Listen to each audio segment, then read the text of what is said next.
The ancient Indian texts mention beautifully decorated chariots or entire palaces called vimanas that could take off and, in a matter of seconds, fly away as far as space. Some people believe these vimanas only existed in Indian mythology, but it's also possible that they were based on a real technology that had been lost over the centuries. According to the Vedas, ancient Indian religious texts, there was the elephant vimana with several engines and many other types named after animals and birds. There was one for local travel, one for visiting different countries, and one for traveling to the moon and various planets. They could develop a great speed. One vimana had the superpower of invisibility. Another one was shaped like a sphere and was built on the winds produced by Mercury. This vimana was said to generate an enormous ray like the sun and make noise like the storm's thunder. All the vimanas were unbreakable and perfect for attacks on foes. Now, to operate a vimana, you'd need to know a lot of stuff, pretty much like today's airplane pilots. 32 secrets in total. They'd cover the aircraft structure and the secrets of taking off and maneuvering without crashing. That's a good thing. The pilot was also expected to know how to be seen and unseen, how to be hidden, how to be quick, how to manage contractions and expansion, and many other tricks.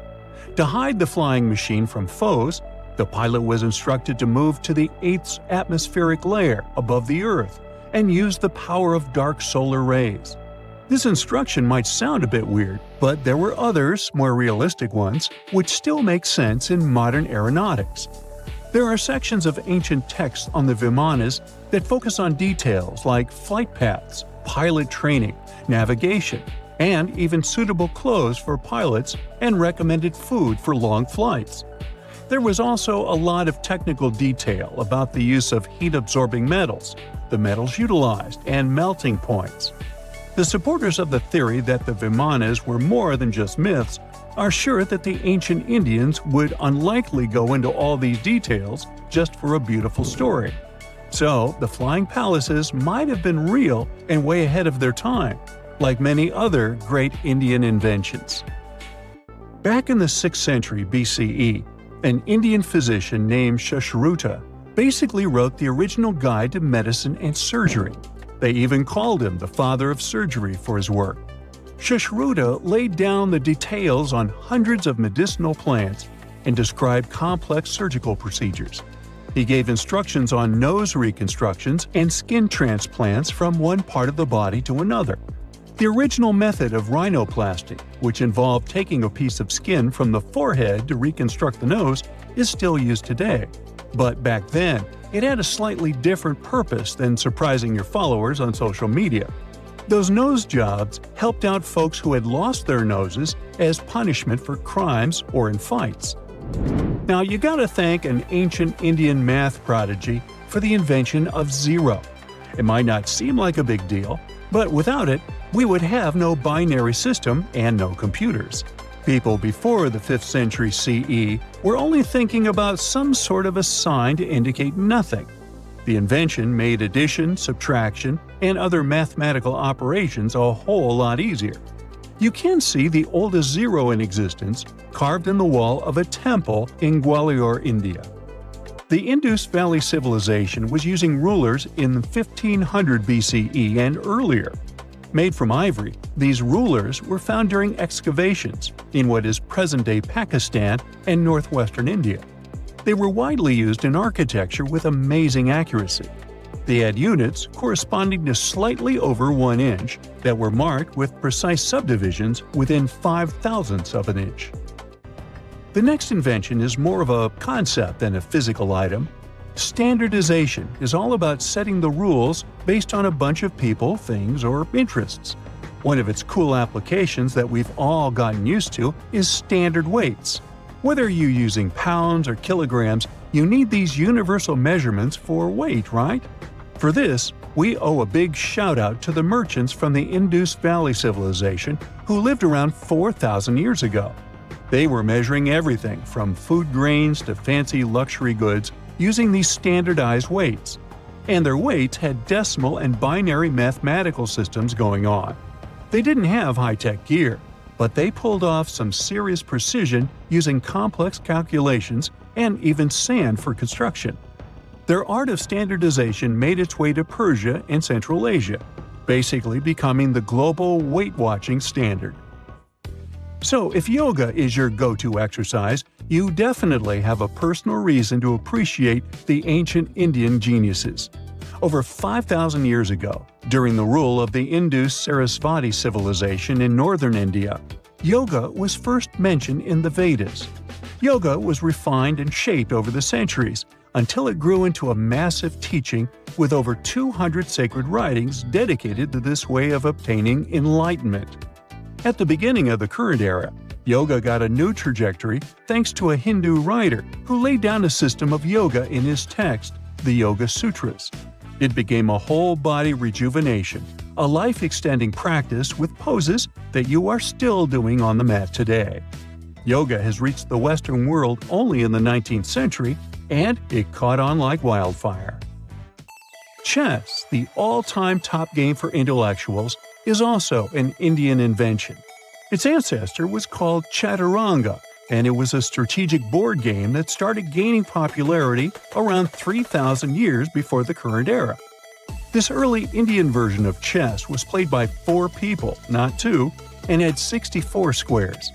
Each player had 8 pieces, ranging from pawns to kings, bishops to knights, and there was no standard 6-faced dice. They rolled with an oblong one. Players facing off were actually allies, forming 2 teams based on the direction they sat. Chess that we know and love today was first mentioned in ancient Indian literature in a legend. It said that the wife of a villain called Ravana had invented the game to amuse him. Now, the word shampoo comes from the Hindi word, which means to soothe or knead. The substance was invented in India in 1762 and was originally used for head massages, hence the name. The first shampoo was made of natural oils and herbs. British traders fell in love with the idea and brought it back with them to England. It took years for the original head massage oil to evolve into shampoo as we know it today, but it's still an Indian invention. Unlike the ancient Greeks, who wore animal skins, the Indians started cultivating cotton back in the 5th and 4th centuries before the current era. They used cotton threads to produce fabrics that soon became a huge hit in the Mediterranean and beyond. Jute and wool also have their origins in India. Cashmere, the finest and most exclusive type of wool, actually comes from the Kashmir region of India.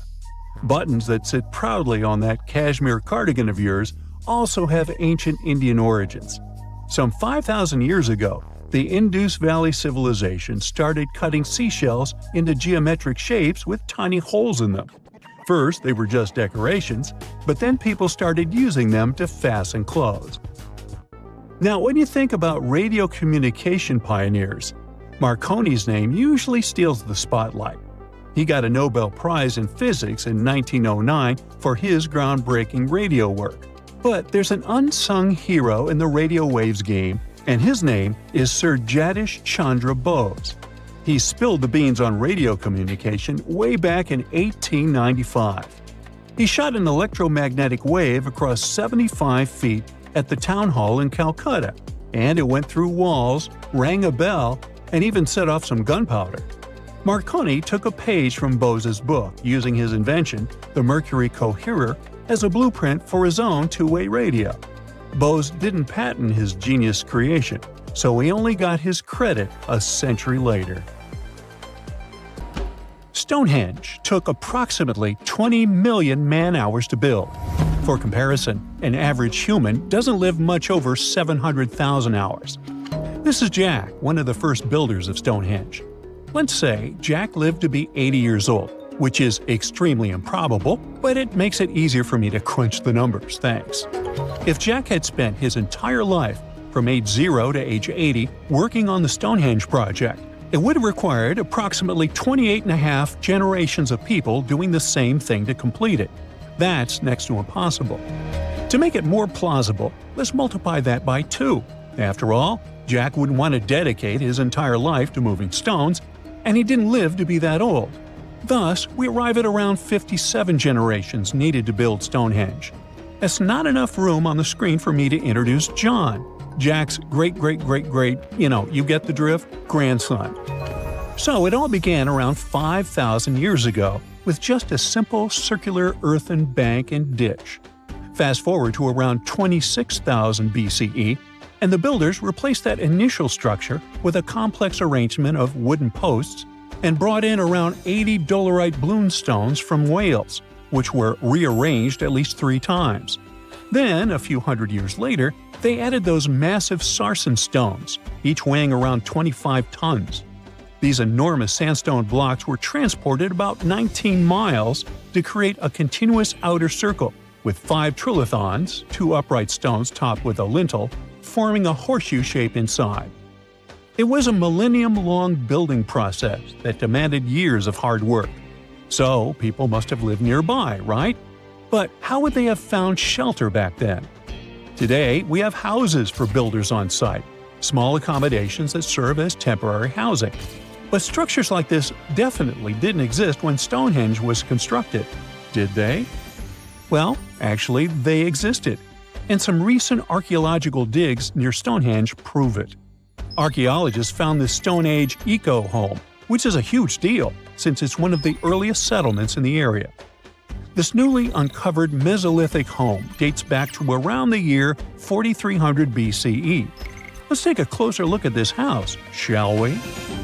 Now, for the walls, people back then used a large fallen tree, its trunk to be more precise. These wooden walls were reinforced with flint, and they even lined the pit left by the uprooted tree with cobblestones. To create the roof, they opted for animal hides, which sounds like a wise choice. They must have provided protection against the unpredictable weather of the British Isles. Now, you might be wondering, the weather in Britain is indeed unpredictable, and it has been that way since time immemorial. So, how did the builders manage throughout most of the year, particularly during the winter months? Well, the answer is simple. There was a hearth on site, which isn't surprising, but the system they employed was quite ingenious. A hearth inside the house would have posed too great a risk, yet bringing hot stones into the dwelling was perfectly safe. While they were hot, they couldn't ignite the building. So they used these stones from the hearth as a heat storage system to keep warm at night. And as a final touch, they even incorporated various stones for decoration. They didn't exactly get a Pinterest house, but it added a touch of elegance for sure. And if you think this discovery is merely about the houses, think again. It significantly changes our understanding of how people lived during that time. This discovery places them in an important prehistoric setting right at the start of the Neolithic area, sparking some interesting questions about whether these early folks could be related to the people who built Stonehenge. But there's a big worry. Experts are concerned that this significant find, along with other buried archaeological sites, could be at risk if the authorities go ahead with plans to build a tunnel to reroute the A303 away from the World Heritage Site.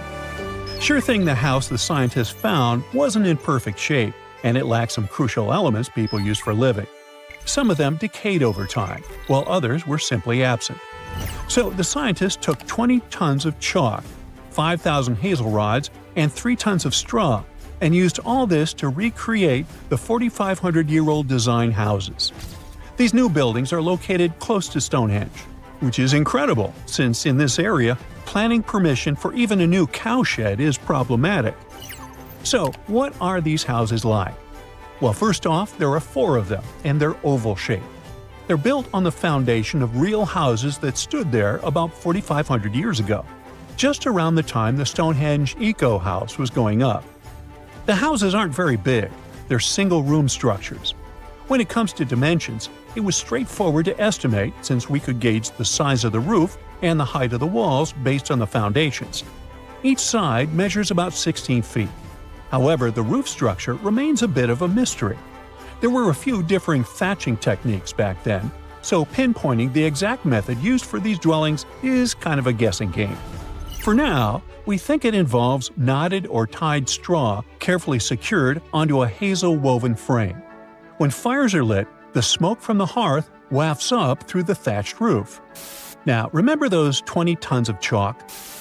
That was needed for the floors and walls. The white chalk walls and floors reflect sunlight and capture heat from the fire. But here's the kicker. The builders encountered a challenge because the ground was so waterlogged that some of the chalk floors took weeks to dry out. By the time they should have been bone dry, they were still as sticky as chewing gum. Now it's safe to say people 4,500 years ago faced similar struggles, and we can really appreciate what they went through while building their homes. The final layer of daub was applied using rags, giving a smooth, almost shiny finish that looks surprisingly classy.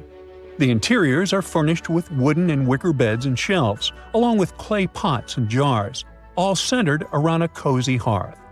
The spaces feel surprisingly roomy and are filled with light that streams in through the thatched roof, bouncing off those white walls. Plus, the woven furniture adds a nice touch of authenticity to the vibe. The fires have been lit, and the first meal, bread crafted from flour ground on a stone mill next to the hearth, has been prepared. Those who tried the bread were pleasantly surprised by its flavor, finding it quite tasty. Now, here comes the bummer. Those who recreated the houses did cheat a little. While the materials used were authentic, the tools weren't. They used cement mixers to mix the daub, wheelbarrows to transport the timber, and logs by the hearth were split with steel axes instead of stone ones. Still, the builders aren't professionals, they're volunteers. So I think a bit of cheating is totally cool in this case. There are other volunteers on site who are more than happy to chat about the daily activities of the Stonehenge builders, from grinding grain with a quern to making rope from rushes. But these houses and the Eco House aren't the only remarkable things in the Stonehenge area. Some years ago, archaeologists uncovered a burial site close to Stonehenge that predates the monument itself. This Neolithic long barrow, dating back approximately 56 to 5,700 years, likely contains the remains of some of Britain's earliest inhabitants. The burial site was identified through aerial images that revealed its distinct shape beneath the crops. Salisbury Plain is rich with ancient sites, including Stonehenge, various mounds, and monuments. The area has remained undisturbed over the centuries, which is likely why so many ancient structures are still intact. This discovery also shows a significant shift in human lifestyle during that era, marking a transition from a nomadic existence to settled farming and animal husbandry, much like the Eco House itself. The long barrow in question measures about 85 feet long and 65 feet wide, though much of its above-ground structure has been lost to farming over the years. If this site is like others in the vicinity, it contains the remains of 30 to 50 individuals, along with cow skulls, which were significant to those early communities. It was September 7, 1695, somewhere at sea near the Horn of Africa. A merchant ship laden with treasure was sailing from present-day Yemen to its home port in India. Its escort had previously been captured by pirates, and now it was their turn, as they spotted a frigate approaching them fast. From its mast pole, a red flag with a Jolly Roger on it fluttered in the wind. Once the battle was over, a British pirate named Henry Avery sailed away with one of the biggest catches ever. It all happened during the golden age of piracy, from 1690 to 1730. At that time, all ships sailing across the Atlantic Ocean feared the European pirates, and you could hear "Arr, matey" in taverns on several continents. From the coast of North America all the way to South America, they would engage merchant vessels and steal their cargo. The Caribbean was a real hotspot for piracy. Do the names Blackbeard and Captain Kidd sound familiar to you? Or is it just me who read too many pirate stories? Anyway, as the 17th century drew to a close, the thirst for wealth made some pirates sail down the eastern coast of Africa and into the Indian Ocean. This is how Avery ended up so far in the east, but he was not the only European to sail in that direction. At the time, the Indian Ocean was teeming with merchant ships, as convoys transported luxury goods or pilgrims from Mecca in the Arabian Peninsula to the Mughal Empire in what is today India. The rich cargo included silk, spices, incense, and perfumes. In addition to these goods, the East India Company transported everything from cash to jewels on behalf of several European empires, such as England, Netherlands, and France. Sounds pretty much like any pirate's dream, doesn't it? The most attractive targets were ships that belonged to the Mughal emperor, whose impressive realm covered nearly the entire Indian subcontinent. Back in the Caribbean, cloth, timber, and spirits were the most common types of cargo. It didn't seem good enough to the most ambitious pirates. They set their minds on more luxurious catch: gold, gems, and silver they could get in the Indian Ocean. Adam Baldridge, who was a wanted man in British-ruled Jamaica because he took a man's life, was among the first to arrive. Through not-so-honest means, in 1691 he managed to establish a safe haven for pirates on St. Mary's Island, near the remote northern coast of Madagascar, 250 miles off the African mainland. The place sat close to major shipping routes between Europe and Asia. Talk about an ideal location. The pirates made sure to fortify the island. As you can guess, they didn't like unexpected guests and enjoyed staying there, having fun in safety. A Frenchman, Olivier Levasseur, and his English colleague, John Taylor, were among the most successful of those islanders. In 1721, they easily captured a Portuguese treasure ship. It didn't go so smoothly, though. A serious storm damaged the ship, so they had to dock at the island of Reunion for repairs. There were important individuals aboard, such as the Viceroy of Portuguese India and the Bishop of Goa. But the loot was the pirate duo's biggest feat. Cash, diamonds, and porcelain worth hundreds of millions of US dollars in today's money. The catch was so enormous that the pirates didn't even bother to rob the rich passengers. But even this heist couldn't overshadow what Henry Ivory had achieved 26 years earlier. We don't know a lot about the life of this Englishman, except that he was born in Plymouth and that he served in the Merchant Marine. In 1694, Ivory became the first mate aboard Charles II, a privateering ship hired by the Spanish crown. Such ships were privately owned and engaged by nations during major conflicts with other nations. Ivory's ship had an important mission of tracking French smugglers in the Caribbean, but soon the tables would turn. Ivory was good with words and led a successful mutiny in 1694. After he left the unfortunate captain ashore and renamed the ship Fancy, the new captain set sail for Madagascar. There, news reached Ivory that a large fleet of 25 ships was soon to leave for its home in India. Apart from pilgrims, the fleet included several treasure ships owned by the Grand Mughal of India himself. Ivory didn't waste time and assembled an armada of 6 ships to go after the Mughal convoy. As soon as they spotted the fleet, the pirates started a chase.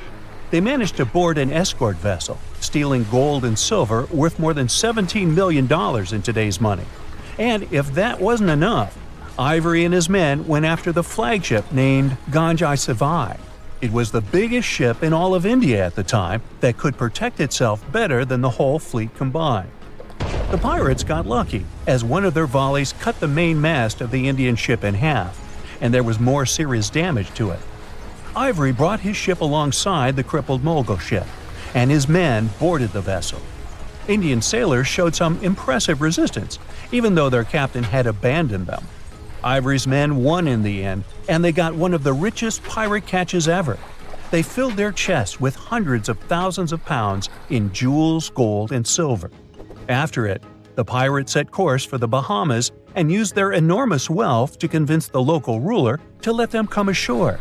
Their most prized possession, their ship, the Fancy, was included in that deal. Once the news of the heist reached the Emperor of India, a huge diplomatic scandal broke out.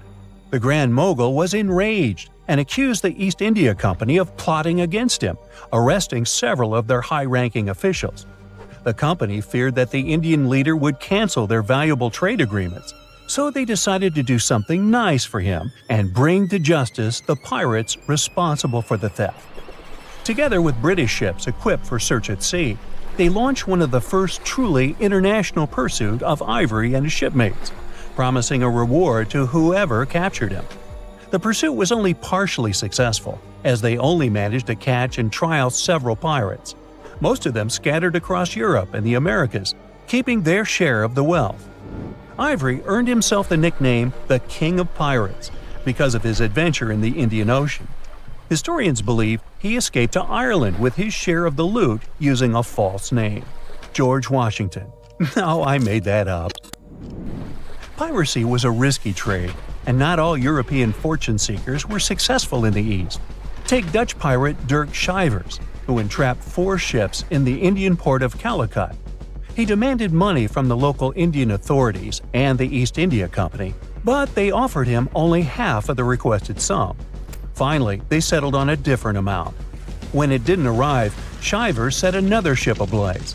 By this point, both the British and the Indians had had enough, and they hired 10 Indian pirate ships to drive Schijvers away, which they succeeded in doing. The pirate captain was forced to return for repairs to St. Mary's Island empty-handed. Oh well. The end of the 18th century and an increased European presence in the region brought about the end of the golden age of piracy. As the British authorities increased raids on pirate strongholds, the number of pirates decreased significantly.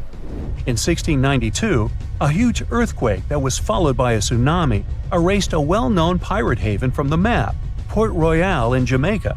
But piracy in the Indian Ocean never fully disappeared. Modern pirates might not have an eye patch or a parrot on their shoulder, but they mean business just as the pirates from the past. The Strait of Malacca connects the Indian Ocean to the Pacific, and today, around 40% of world trade takes place through it. Despite this fact, piracy was alive and well here even in the 21st century. The national authorities of Malaysia and Indonesia, 2 countries the strait separates, were finally able to curb piracy only in 2016. No, it's not a romantic story at all. No matter what happens, don't stop! We almost got it! 2 treasure seekers are digging frozen ground in a cornfield at night. It's raining hard, lightning is flashing, but these 2 guys keep working. And now the shovel hits something solid. No way! A treasure chest! They start digging faster and find a piece of a ship's engine. What the? Far from the seas and lakes, somewhere under the fields of Kansas City, they found a giant sunken ship. How is this possible? Now you'll see. Some people spend their lives searching for shipwrecks with treasures underground. One of them is explorer David Hawley. He's been looking for such ships far from the seas, rivers, and oceans for many years. He does this because he likes the feeling of adventure. The holds of these ships may contain chests of gold, antiques, and artifacts. And you can get a lot of money for them. David says you don't have to go into the ocean to find a sunken ship. They may be lying in your backyard. But why do ships end up buried underground among fields, farms, and plains? Let's find out using the example of steamboat Great White Arabia. According to old records, the newspaper clippings, this ship had been carrying about 200 tons of treasure before it sank in 1856. Many rumors and local legends said the ship was lying underground, a few miles northeast of Kansas City.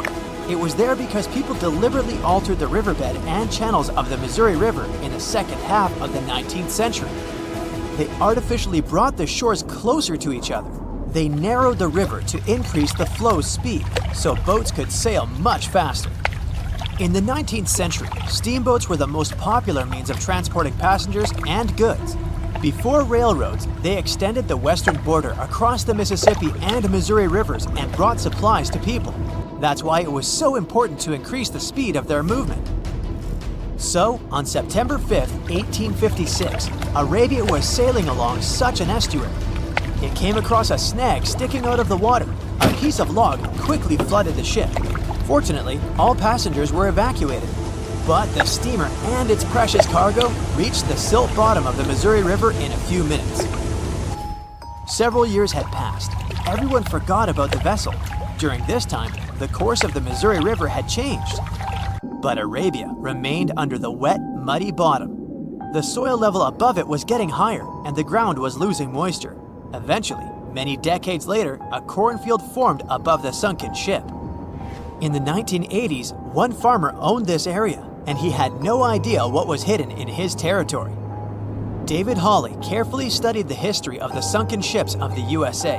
He knew that hundreds of steamers had gone underwater all over Missouri, but most of all, he was interested in Arabia, as there were rumors that it was filled with gold and other valuable things. The territory of cornfields in Kansas was vast, but David Hawley knew how to search properly. In 1987, he started working, first together with his brother and father. They collected all the clippings from old newspapers they could find. They were looking not only for information about the steamer, but also for maps of the Missouri River. They tracked its historical changes, checked the dates, and identified a large area where the steamer sank. Next, they used electromagnetic testing and other geological stuff to study the soil and find the right place. They searched for differences in ground moisture and density. Then, they went through the territory with powerful metal detectors. And so, by the fall of 1988, they had determined the location of the steamer. Arabia was the size of a football field. This gigantic vessel lay 45 feet underground, 4 stories down. But before they started excavating, they had to ask the owner of the cornfield for permission. For the farmer, this news was a big surprise. He agreed on the condition that the excavations would be completed by spring so that he could sow a new crop. Digging a giant ship in winter is much more difficult and expensive than at other times. It includes additional equipment, electricity, and heating costs. The team worked day and night. They financed the excavations out of their own pocket. Each invested more than $10,000 and took out a bank loan. Finally, they noticed the first details of the ship. The shovels hit the huge engine boilers and the deck. The goal had been achieved. Most of the cargo lying inside the sunken ships is covered with rust, shells, mud, and is badly damaged. The contents of Arabia were in excellent condition, considering that the ship had sunk 130 years prior. Unfortunately, they didn't find the chests of gold. Still, they got several tons of other valuable cargo, household items of people who lived in the middle of the 19th century. It was a time capsule. The ship was carrying supplies for hundreds and thousands of people, and all these things were perfectly preserved. For example, they could clearly see the brand stamp Goodyear Rubber Company on one rubber shoe. The longer the excavations continued, the more things David and his team found. In the barrels, they found plates from the 19th century. They were intact and usable. Also, there were clean clothes, thousands of pairs of shoes, harpoons, frying pans, and umbrellas. The ship was carrying cargo to supply about 16 small towns. Yes, it's not gold, but such artifacts are also precious. The contents of the ship could be worth millions. However, the crew wasn't going to sell these things. They made a museum on the site of a former fruit market in Kansas City. If you go there, you will immediately feel like you're in a department store of the 19th century. There are thousands of items in good condition. Even the matches here are dry enough to light up. It took David many years to present the entire collection from the steamship. He values each of the items and doesn't want to sell them. Anyone can come here, pay for a ticket, and find themselves in the past. Who knows, maybe there's an old ship hidden in your backyard too. Geologists found an older vessel in the hot desert of Namibia in 2008. This ship sailed back in the days when pirates scared sailors on the seas, and now it's inside a dried-up lagoon. The ship sailed from Lisbon in 1533 and disappeared with the crew near a small diamond mining town. After almost 500 years, the hull had been badly damaged. Only the carcass of the ship remained, but the treasure hidden inside the vessel stayed intact. They carefully studied the boat for a long time, trying not to ruin anything. And then, 5 days later, they found a big old chest in the hold. Carefully opening it, they found gold coins there.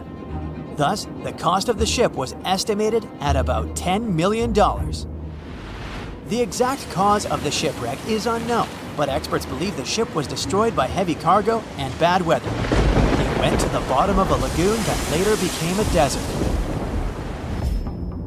Some find an airplane in their backyard. Others discover a ship. and one man found a passage to an ancient secret city in his house. This happened in Turkey in 1963. The owners of the building decided to make repairs. He went to his basement and knocked down the wall to turn this place into a living room. And so, behind one wall, he found a tunnel leading underground. The man thought it was some kind of a secret chamber. He went down there and realized it was something much more than that. It was an ancient city 18 floors deep. People built it in the years 780 to 1180 as a refuge from weather disasters and the invasion of enemies. This place also includes many underground tunnels that stretch for several miles in different directions. People could get to the town from different points using secret passages leading to these roads. The city can accommodate about 20,000 residents, livestock, and tons of food supplies. Archaeologists have also found a chapel, schools, stables, and public kitchens there. Summers in the Middle East get so hot that they change the landscape dramatically and make entire cities resurface from the past. That's what happened in 2018 when the city, built by a mysterious empire on the Tigris River, was finally released from its water trap. Archaeologists rushed to the location as they didn't want to miss a rare chance to excavate the site and learn more about the history of the place. They believe they've found the Bronze Age city Zakiku, founded over 3,000 years ago and fully submerged in the 1980s when a dam was built in its place.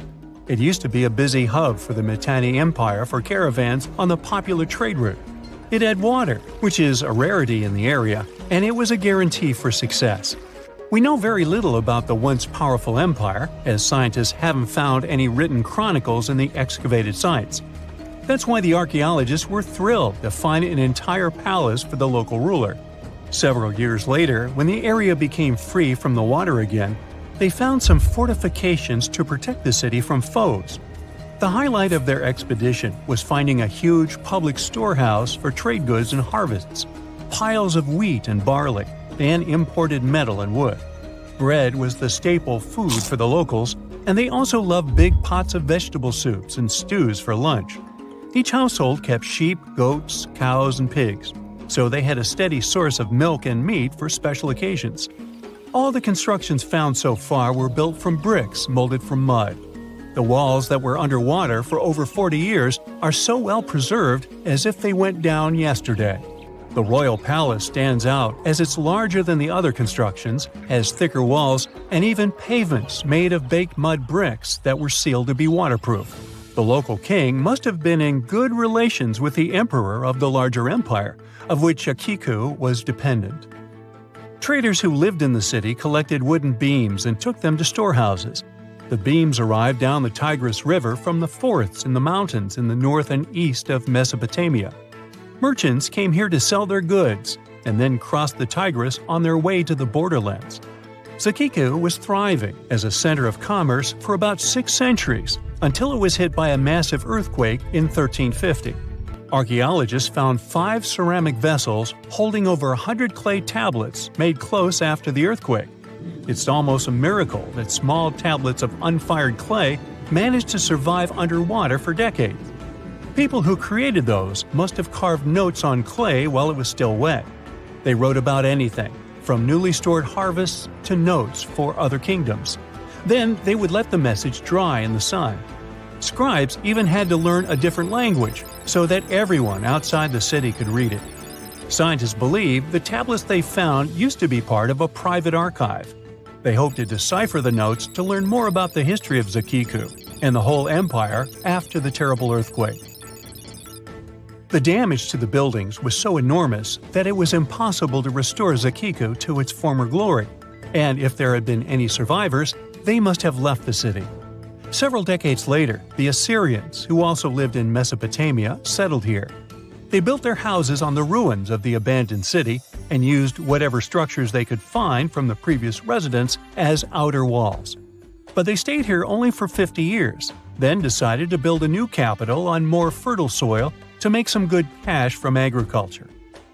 Archaeologists working in Zakiku had to halt excavations when the water levels went back up and covered the city. They sealed the ruins in tight-fitting plastic sheets and put stones and gravel on top.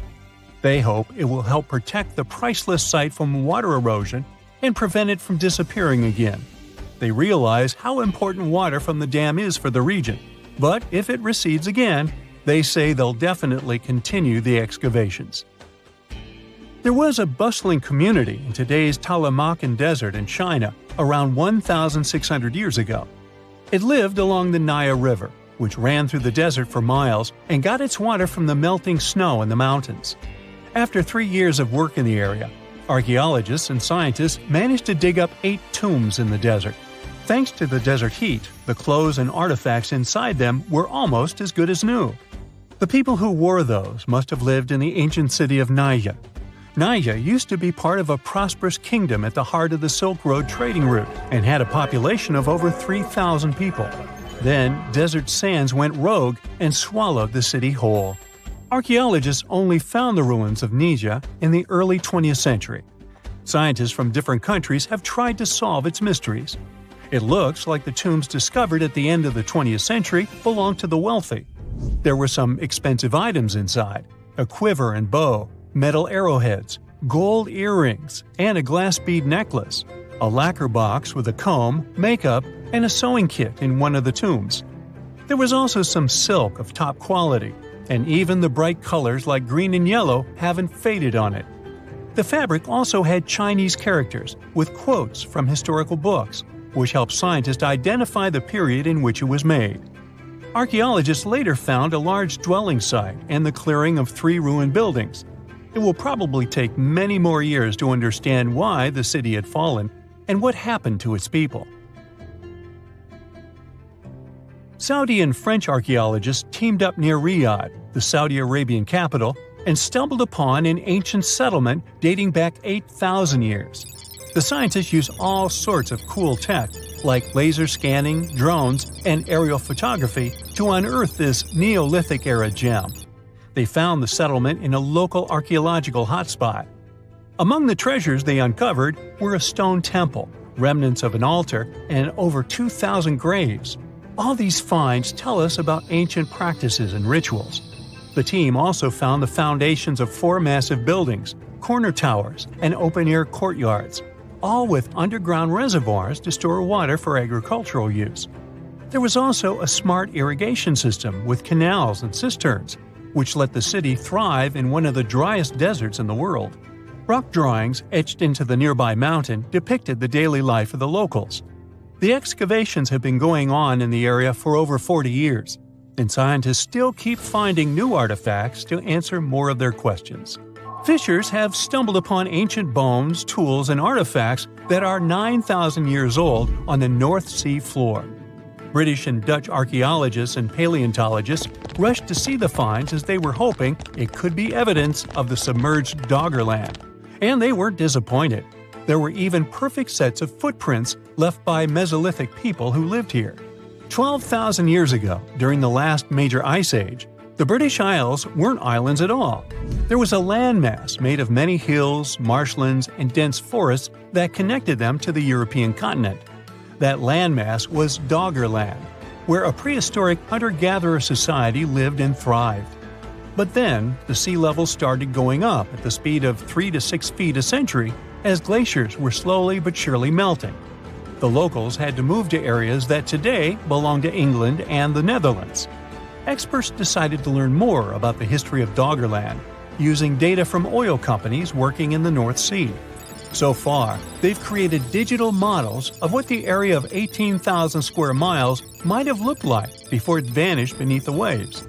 They still need to analyze samples of ancient insects and plants and the DNA of animals to get a full picture.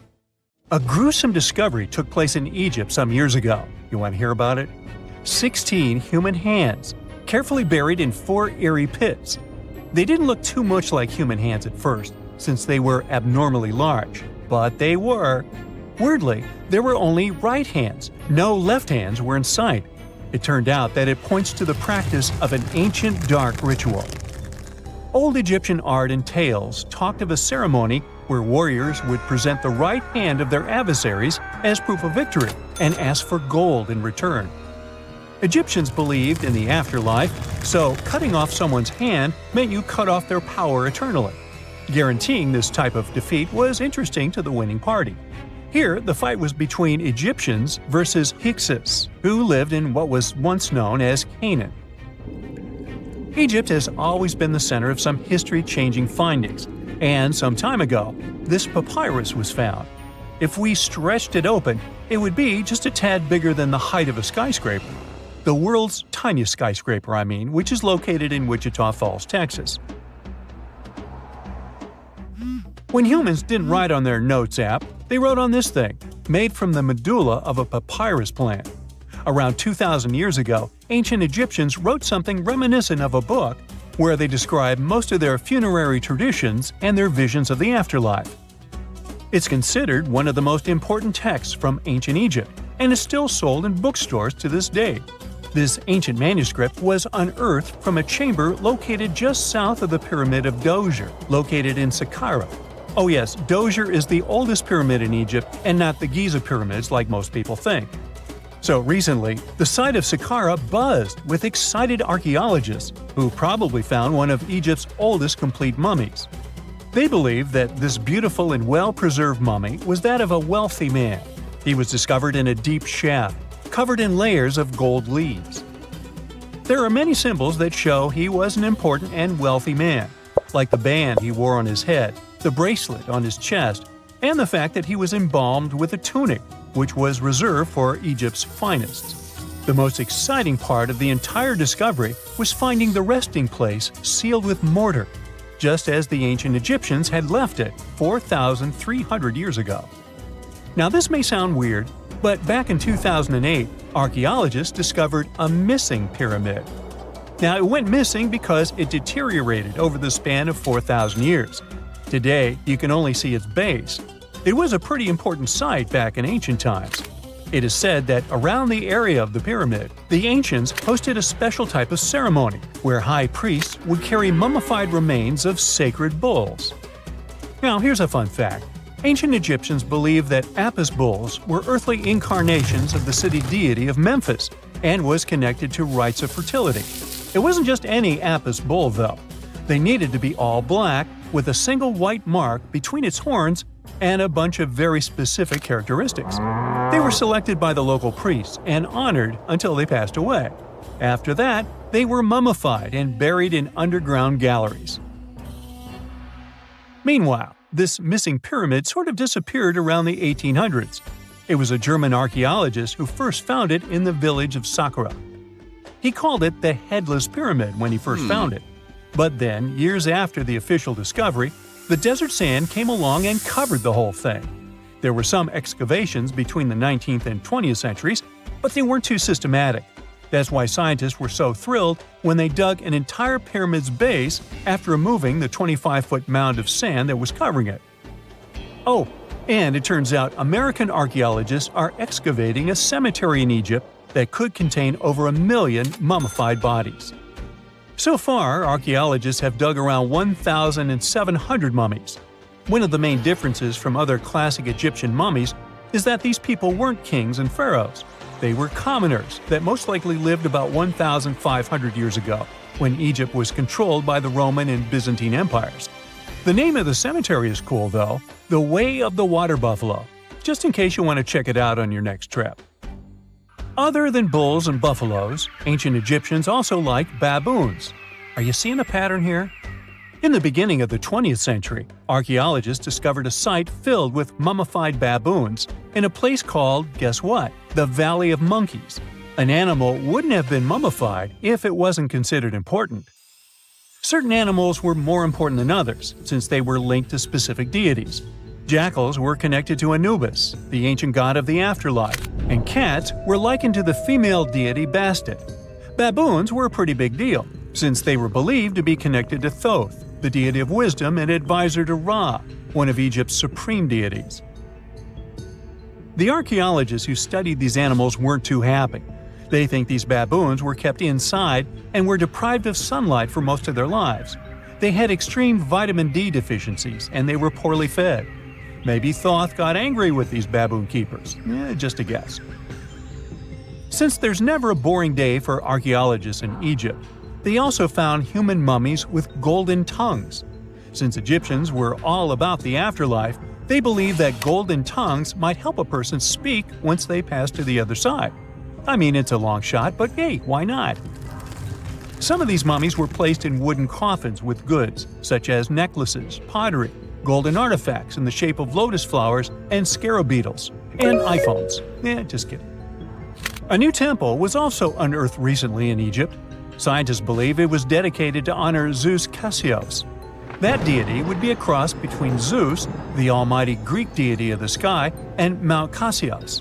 While digging around the Sinai Peninsula in Egypt, archaeologists spotted 2 pink granite columns poking out of the ground, and bingo. They believe these columns represented the temple's front gate and collapsed during an earthquake many years ago. And speaking of deities, there weren't only super serious deities. Recently, scientists unearthed a golden ring in a city south of Cairo. No, Frodo, it's not magical. It was a normal gold ring, but it had the depiction of the deity of fun, officially named Bes. This deity is often described in sacred texts as a happy chubby dwarf. Today, many tattoos we get are sorta deprived of any sense and are made of aesthetic purposes only. In ancient Egypt, though, women would get tattoos as a token of protection for childbirth. That's what scientists think, at least. Around the Nile region, scientists found some mummies that had well-preserved tattoos, which is a rarity since the skin deteriorates so easily. 2 of these women tattooed their lower backs, and the drawings were simple. They were mostly pictures, including that same chubby dwarf we just talked about, Bes. He also had a side hustle as the protector of women during childbirth. Now, would you believe me if I told you ancient Egyptians invented robots? No? Well, that's because that's not entirely true. Sure, they were astronomers, mathematicians, and engineers, and somehow they also squeezed an eccentric invention into that package – an automated deity some scientists called Hathor. This wooden statue had been in the Metropolitan Museum of Art for years before someone noticed its secret. With the help of an X-ray machine, specialists discovered a mechanical operating system inside it. The pulley-like axis goes from the statue's shoulder to her left leg. When the system rotates, the statue raises and lowers her hand. Hey, pick me! Pick me! I got my hand up here. Strange and amazing items are discovered often, but figuring out what our ancestors were up to is pretty tough. Especially when all you have are just some rusty cups and cave drawings. It's no surprise that even the experts in lab coats sometimes make mistakes. But it's not just about dusty plates and huge stones. Sometimes there's even humans with large heads. So grab your digging tools and let's travel back to ancient times to explore incredible societies that even scientists can't fully explain. Sardinia may look idyllic now, but I'm not gonna lie, I wouldn't fancy visiting it 3,000 years ago. Rumor has it, terrible giants roamed around this island back then. People even talk about finding human skeletons over 13 feet tall there, although nobody's ever shown anything to prove it.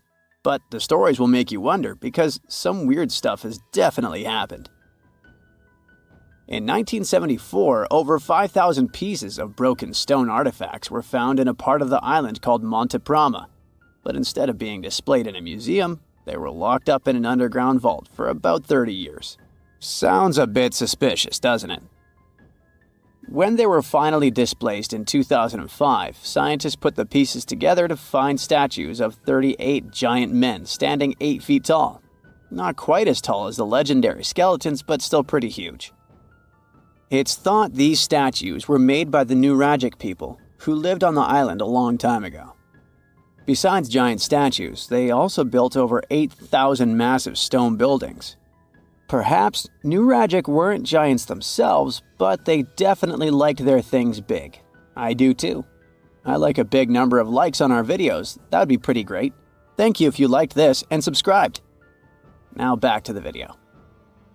You and I are pretty smart, but we might not be the smartest humans ever. Actually, we might not even be the smartest species.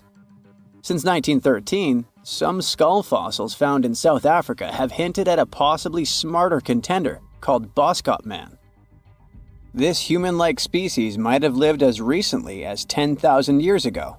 Their skull suggests they had really big heads, which means their brains could have been 30% bigger than ours. Wow, Their average IQ could have been around 149, making them among the smartest 0.05% of people today. But if a Boskop brainiac was so much smarter, why are they not around and we are? Well, bigger isn't always better, you know. Our brains are a lot bigger than our ape relatives, mainly in the prefrontal cortex. This part helps with high-level tasks like making decisions, remembering things short-term, and being aware of ourselves. The parts of the brain that handle our senses and movements haven't really grown much. So, maybe the Boskops spent too much time dwelling on the past rather than doing practical things like hunting. But this is all just guessing. We really don't know what happened to these clever cousins of ours. Some people even argue that Boskops weren't any different from us, with the only evidence being parts of skulls. The jungle is huge. Did you know the Amazon rainforest is home to about 30% of all the world's plant and animal species?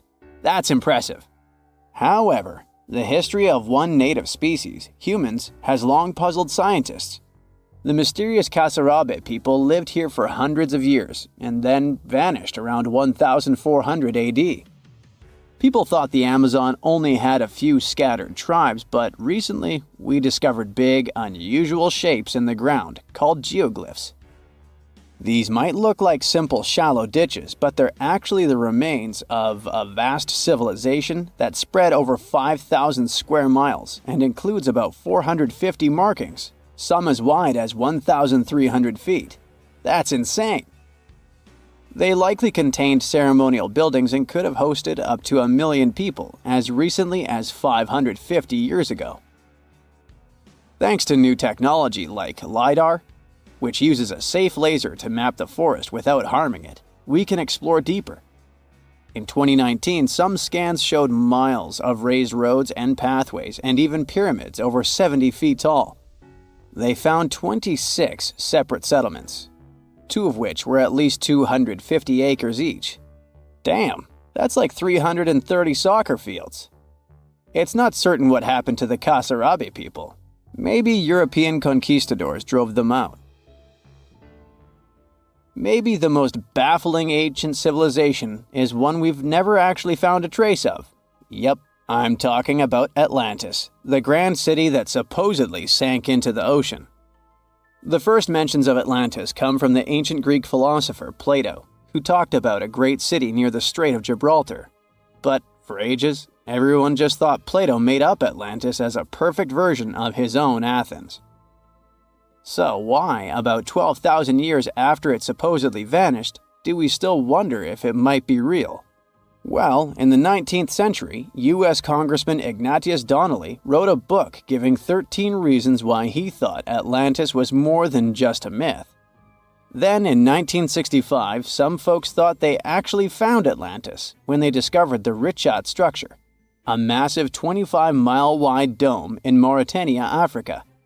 It's so big that you can see the whole thing from space. 2 astronauts flying over the Sahara Desert spotted this giant eye staring back at them and thought they'd made the discovery of a lifetime. Unfortunately, there's no solid evidence linking this structure to Atlantis. It's believed to have formed from volcanic activity about 100 million years ago. But it does look suspicious, doesn't it? Still, we're no closer to knowing the truth. Imagine going back to about 3,300 BCE and finding yourself in South Asia. Welcome to the Harappan civilization. These people were way ahead of their time. They had cities like Harappa and Mohenjo-daro, complete with baked brick houses, sophisticated drainage systems, and even public baths. This place might have had over 5 million people, making it one of the densest regions at the time. They also invented a system of standardized weights that was incredibly useful for traders. And trading they did. These people had connections stretching all the way to the Middle East, thanks to their great skills in metallurgy. They even had a form of ancient branding. The seals were used to stamp clay on tray goods. Despite being so advanced with a thriving urban life, there's a whole bunch of mystery shrouding their language and script. We've got bits and pieces of their writing, but no one's deciphered them yet, even with all the technology we have today. We also still don't know how exactly their society worked. It looks like they didn't flaunt their social status as much as other civilizations. No grand palaces or massive monuments. Instead, their largest buildings might have been granaries. They sure were practical. Unfortunately, all good things must come to an end. Around 1800 BCE, this bustling civilization started to decline, possibly due to shifts in river patterns. As the environment changed, the Harappans packed up, moving towards more hospitable lands. Ever heard of the Minotaur? The beast with a bull's head and a man's body, hunting the bravest travelers in a massive maze. Well, this wasn't just any old tale. It was one of the most popular dramas of the ancient world, and it was inspired by this place, the island of Crete. The Minoans lived here during the Bronze Age. They had stunning palaces, amazing frescoes, and a culture so rich it still fascinates historians to this day. They built places like Knossos, which was so complex with its multi-story buildings and elaborate hallways that it might have inspired the whole labyrinth myth. Their engineering was so ahead of its time that even their drainage systems were more advanced than what many of us have today. Let me know in the comments which of these stories you find the most fascinating, and thanks for watching. Most people know that pyramids were built as grand tombs for the pharaohs, designed to ensure they had a smooth journey to the afterlife. The Great Pyramid of Giza, for instance, was constructed for the pharaoh Khufu. But what most people don't know is that this whole pyramid building trend started right here with the step pyramid of Djoser about 4,700 years ago. This massive structure was built for Pharaoh Djoser, a ruler from Egypt's 3rd dynasty. It rises 7 layers high above the ground and stands about 200 feet tall. We think of it today as a phenomenal architectural project, but for ancient Egyptians, the step pyramid of Djoser turned out to be more like a massive experiment, a trial run, if you will, to perfect their building skills before they moved on to even more ambitious pyramids. Reaching new heights is super exciting, but the real mystery is what is going on below the ground. In this pyramid's underground labyrinth, there is a network of tunnels stretching about 3.5 miles long, and some researchers believe these tunnels might have been part of a sophisticated water system that could completely change what we think about pyramid construction. Let's talk about this massive complex located in Saqqara. Surrounding the pyramid, there's what's known as a dry moat, a continuous trench that is up to 164 feet wide and almost 2 miles long. It forms a sort of rectangular shape around the pyramid. This trench has an average depth of about 65 feet. Now, if you were to add up all the earth and rock they dug out to create this moat, it would be about 10 times the volume of the step pyramid itself. For the longest time, people just assumed this trench was nothing more than a huge quarry, a place where they dug up stone and clay to build the step pyramid. Makes sense, right? But when you take a closer look, it doesn't add up. The trench is too narrow and deep to be practical for mining, and its layout doesn't match anything we know about ancient Egyptian quarrying methods. Plus, some sections of the trench are actually covered with a rocky ceiling, which would have made it nearly impossible to use as a quarry. Another theory suggests that the dry moat had some kind of spiritual significance. Maybe it was a sacred place, where souls of nobles gathered to serve the late king in the afterlife. There are even niches in the walls that work as a hint at this spiritual function. But most researchers believe that this purpose likely developed much later, long after the complex was built for Djoser. So what was the moat really designed for? In 2020, a researcher came up with a pretty intriguing idea. It is possible that this trench was actually designed to collect and manage water, especially after heavy rainfalls. Now, that makes sense when you consider the location. The moat sits in an area that could easily have been flooded by runoff water from nearby plains. This could also explain why the trench wasn't used for new graves until much later when the climate became drier and less prone to flooding. The story becomes even more intriguing as this trench appears to be part of a larger, more complex hydraulic system within the Djoser complex. It is like the trench has several compartments, carefully carved out of the rock and connected by tunnels. These compartments likely served as a part of a water treatment system, where water would flow from one compartment to the next, getting cleaner as it moved along. Now, here is where things start to tie into the pyramid itself. The Djoser complex has a series of underground shafts, and some researchers think that water from the moat's deep trench might have been used to power a hydraulic lift system, and this giant water-powered elevator could have been used to raise the heavy stones needed to build the pyramid. It worked like a volcano, but instead of lava, water did the heavy lifting. Imagine a big deep hole in the ground at the center of the pyramid site. Inside this hole, there was a huge wooden platform, kind of like a giant raft that could move up and down. When the workers wanted to lift a heavy stone, they would fill the hole with water. As the water rose, the wooden platform started to float up, carrying the stone with it, almost like a giant water-powered elevator. When the stone reached the right height, the workers slid it off the platform and onto the pyramid. The idea is that water from the deep trench, after being cleaned and filtered, would flow into these shafts.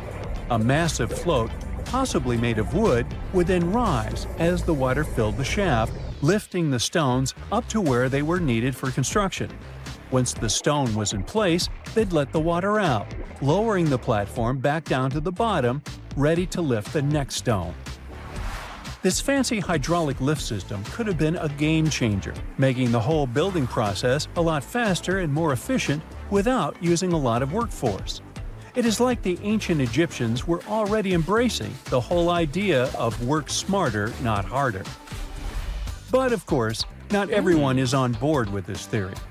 Some experts argue that the area where the step pyramid of Djoser was built couldn't have held enough water from occasional rains to maintain such a fancy hydraulic system. The main theory suggests that, in the past, there might have been some kind of lake nearby that would have filled up after a period of rain, and this lake could have supplied water to the complex's hydraulic system. But there is no mention of such a lake in any ancient Egyptian writings, so it might be more of a what-if situation than a reality. And then there's the issue of the hard work itself. Remember when I said this method could have allowed the ancient builders to raise stones with far less effort? Well, that might not be entirely true. According to some experts, just building this hydraulic device would have required a lot more heavy work than simply moving the stone blocks using good old-fashioned manpower. And let's not forget, the step pyramid of Djoser is like a baby pyramid compared to those that came later. The stones used for Djoser's pyramid weighed, on average, about 660 pounds each, which is nothing compared to the more than 2.5-ton blocks used later for the pyramid of Chephren. If this cool water lift theory gets completely ruled out, we still need to explain how this pyramid was built in the first place. To answer that, we need to rewind a bit and talk about the original plans. See, before Djoser's tomb became a pyramid, the idea was to construct a simple mastaba. This type of tomb was pretty common in earlier periods, a flat-roofed, rectangular structure with sloping sides. But after the original mastaba was finished, they decided to expand it a bit by adding more layers on top. And then they added even more layers, until the construction reached 6 distinctive steps, each one smaller than the previous. And they probably did all this by raising those heavy stones using ramps, not a water-powered elevator. There is still so much we don't know about the step pyramid of Djoser. More research is definitely needed to fully understand how this system worked, or if it even existed at all. But the idea of using water to help build the pyramid adds a whole new layer to our understanding of ancient Egyptian engineering. It's a powerful reminder of just how clever and resourceful those builders were, using the natural landscape and the power of water to create one of the most iconic monuments in history. Welcome to Everest City. It's a megapolis built inside a relatively young mountain. Everest is only about 55 million years old. but it's already the highest mountain in the world, 29,000 feet. Picture the Statue of Liberty. Now, imagine she had 83 twin brothers and sisters, and they were all standing on top of each other.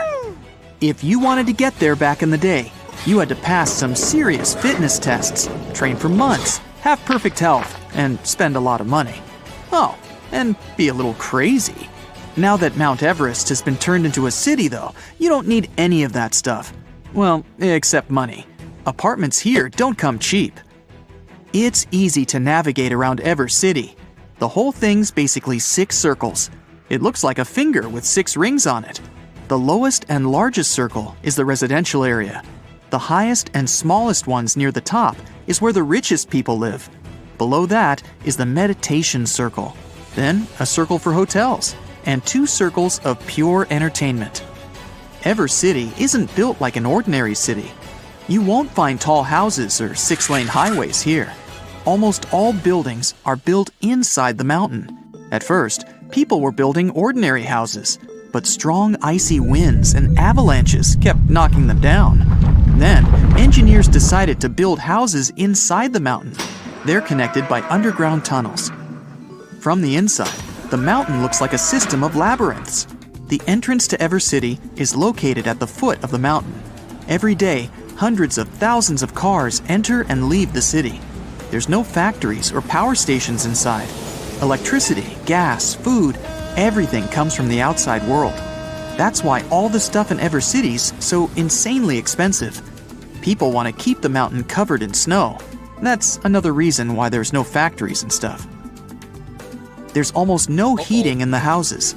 People live here like they do in those ice hotels. But you don't need to go around wearing a bunch of layers. Designers created special thermal pants, socks, and t-shirts that go under your regular clothes. All that, plus jeans and a t-shirt, is totally enough to keep you toasty warm. To keep your face fresh, they've come up with a special cream. It warms and moisturizes your skin, and it's SPF 100, which is about what you'd need if you liked walking around on the top of Everest. Want to stop by a coffee shop, then grab a double bacon cheeseburger and maybe a slice of cheesecake? That'll set you back about $500. A movie ticket costs at least $100, and internet's so expensive, you'd have to pay about $1 just to watch this video. Even so, more and more people are moving to Everest City every year. It's peaceful and quiet. You feel harmony and unity with nature.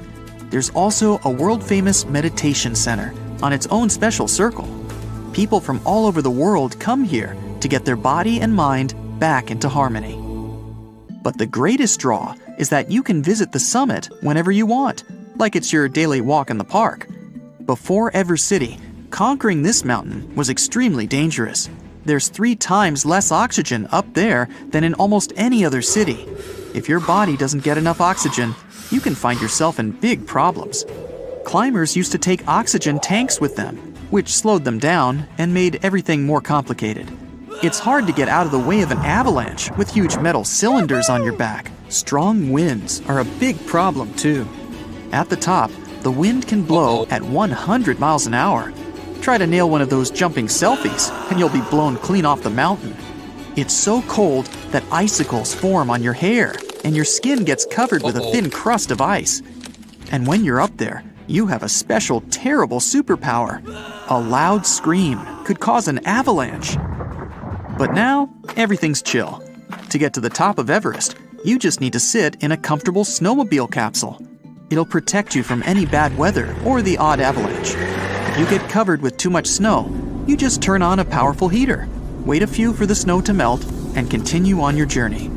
Oxygen cylinders inside the cabin let you breathe normally. The new road to the top is well lit, and there are signs everywhere, so you never get lost. The only problem is traffic. Every day, thousands of people want to visit the highest point on the planet. You might have to wait in line for several hours. But don't worry, all Everest City capsules are equipped with high-speed internet, an 8K screen, and game consoles. And if you get hungry, you can always order food, delivered by the latest AI robot snowmobile. You made it! So quickly find a parking spot, leave your capsule there, and head to the ski lift that'll take you straight to the top. Now, all you have to do is put on an oxygen mask and enjoy the view. While you're up there, you notice an ad inviting you to dine at the highest restaurant in the world, just 100 feet below the summit. It'll set you back around $10,000. Tempting, but you're not hungry. Feel like the king of the world. Dine with us at Best Food Ever Rest. Pretty good ads, but you already feel like the king of the world. You scream with delight and... well, unfortunately, you just can't stay up there forever. There's not that much space at the top, so they only give you about a minute to enjoy the view. But it's okay, you can come back tomorrow. There are 2 ways back down the mountain. You can get in your capsule and drive home, or grab a snowboard and ride down. But before you rent some skis or snowboard, you need to show your Everest driver's license. It says if you've passed the special snowboard and skiing test. You take a snowboard and jet down a lit track. You zoom past the top of some houses sticking out just below the summit. That's where the wealthiest people live. They can just walk out their front doors and take a special elevator up to the top. You'd need to be a billionaire to have one of those houses, but there are over 2,000 of them right now, about half of them from the USA and China. Unfortunately, you live much lower down the mountain, but that has its advantages. The lower you live, the less you pay for food, entertainment, and electricity. You glide into the meditation center for a bit. A special ventilation system delivers air directly from the top of the mountain, plus a little added oxygen. You breathe in pure harmony. All 6 rings of Everest City have 360-degree views, and from way up there, all you can see is peaceful snowy mountains, mixing with wispy clouds. After meditation, you head down to the entertainment rings. They've got it all. Coffee shops, any meal you can think of, shows, bowling, arcades, even an ice skating rink that's half inside, half outside the mountain. There are different gyms, but they all have one thing in common: sunbaths. You lie down in a hammock or bed, and curtains slide apart above your head. The sun shines through the sealed windows, and you get a full dose of the purest sunlight on Earth. Just 5 minutes, and you're ready for the rest of your day. If you don't want to go outside anymore, you can get home through the tunnels. They're not dark and cold, if that's what you're thinking. Everest City tunnels look like ice caves, lit up by hundreds of lights. It feels like a snowy fairy tale. After a short walk, you get to your apartment. It's compact, but cozy. To save money on electricity, you chose to go without a fridge. No problem, you keep your food in a little box just outside your window. The snow will keep it cold. With the help of a heating and filtration system, you get all the water you need from the millions of tons of snow on Everest. It's the cleanest water around. In the evening, you go down and watch a movie. There's an outdoor cinema at the foot of the mountain. At night, a huge machine projects movies directly onto the snowy surface of Everest. You watch the movie in capsules, either alone or in groups, kind of like a drive-in. Come on over! Visit Everest City any time of the year. The Moai statues have been standing tall and proud for hundreds of years. Once people put an enormous effort into carving these grand sculptures, and then they just suddenly stopped making them. But why? Let's figure out this mystery.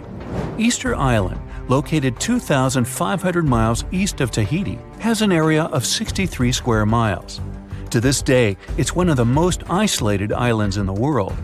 Once it was covered with forests, filled with different trees and ferns. But when the first humans came to the island around 400 CE, the forest slowly began to disappear. And starting from 1250 CE, Moai statues began appearing all over the place. People made them from different types of rock: compressed volcanic ash, basalt, trachyte, and red scoria. As it's a volcanic island, these were all the ingredients the creators of the statues had to use. And once the builders completed their work, they covered the statues with pumice. The faces of the statues are different, but they all have distinct expressions with heavy brows and large noses. Their arms are carved into the body. Some have hats on top of their heads. There are nearly 900 statues all over the island. They differ in size. The average height is 13 feet tall, and the largest ones reach 33 feet in height and weigh up to 82 tons. Because the statues have so many different faces, there are theories that they represent and honor ancestors, chiefs, and other important people who lived on the island. But without any clear evidence, it's almost impossible to figure out the true purpose of the moai. Once they stood beautifully along the coast, watching over people in settlements, and their backs faced toward the spirit world of the sea. When Europeans first discovered the moai statues in the 1700s, many of them had already toppled over, and the construction of statues had stopped way earlier than that. Huge amounts of effort were put into making these things. Expert craftspeople spent a great deal of time slowly carving the statues with basic picks. A team of up to 6 people would work hard for an entire year to make just one statue. Then they often had to transport it to its special place on the island, as far as 11 miles. With the help of carbon dating, experts have managed to figure out that the statues started to appear in 1250 CE. And then, suddenly, in 1500 CE or so, the process just stopped. The creators of the statue just left their stone chisels where they were last used, and only a quarter of all the statues were actually placed where they were supposed to be. Half of them still remained in the quarry, while others were left on the ground mid-transit. Something happened on the island, and it caused everyone to just lose interest in the statues.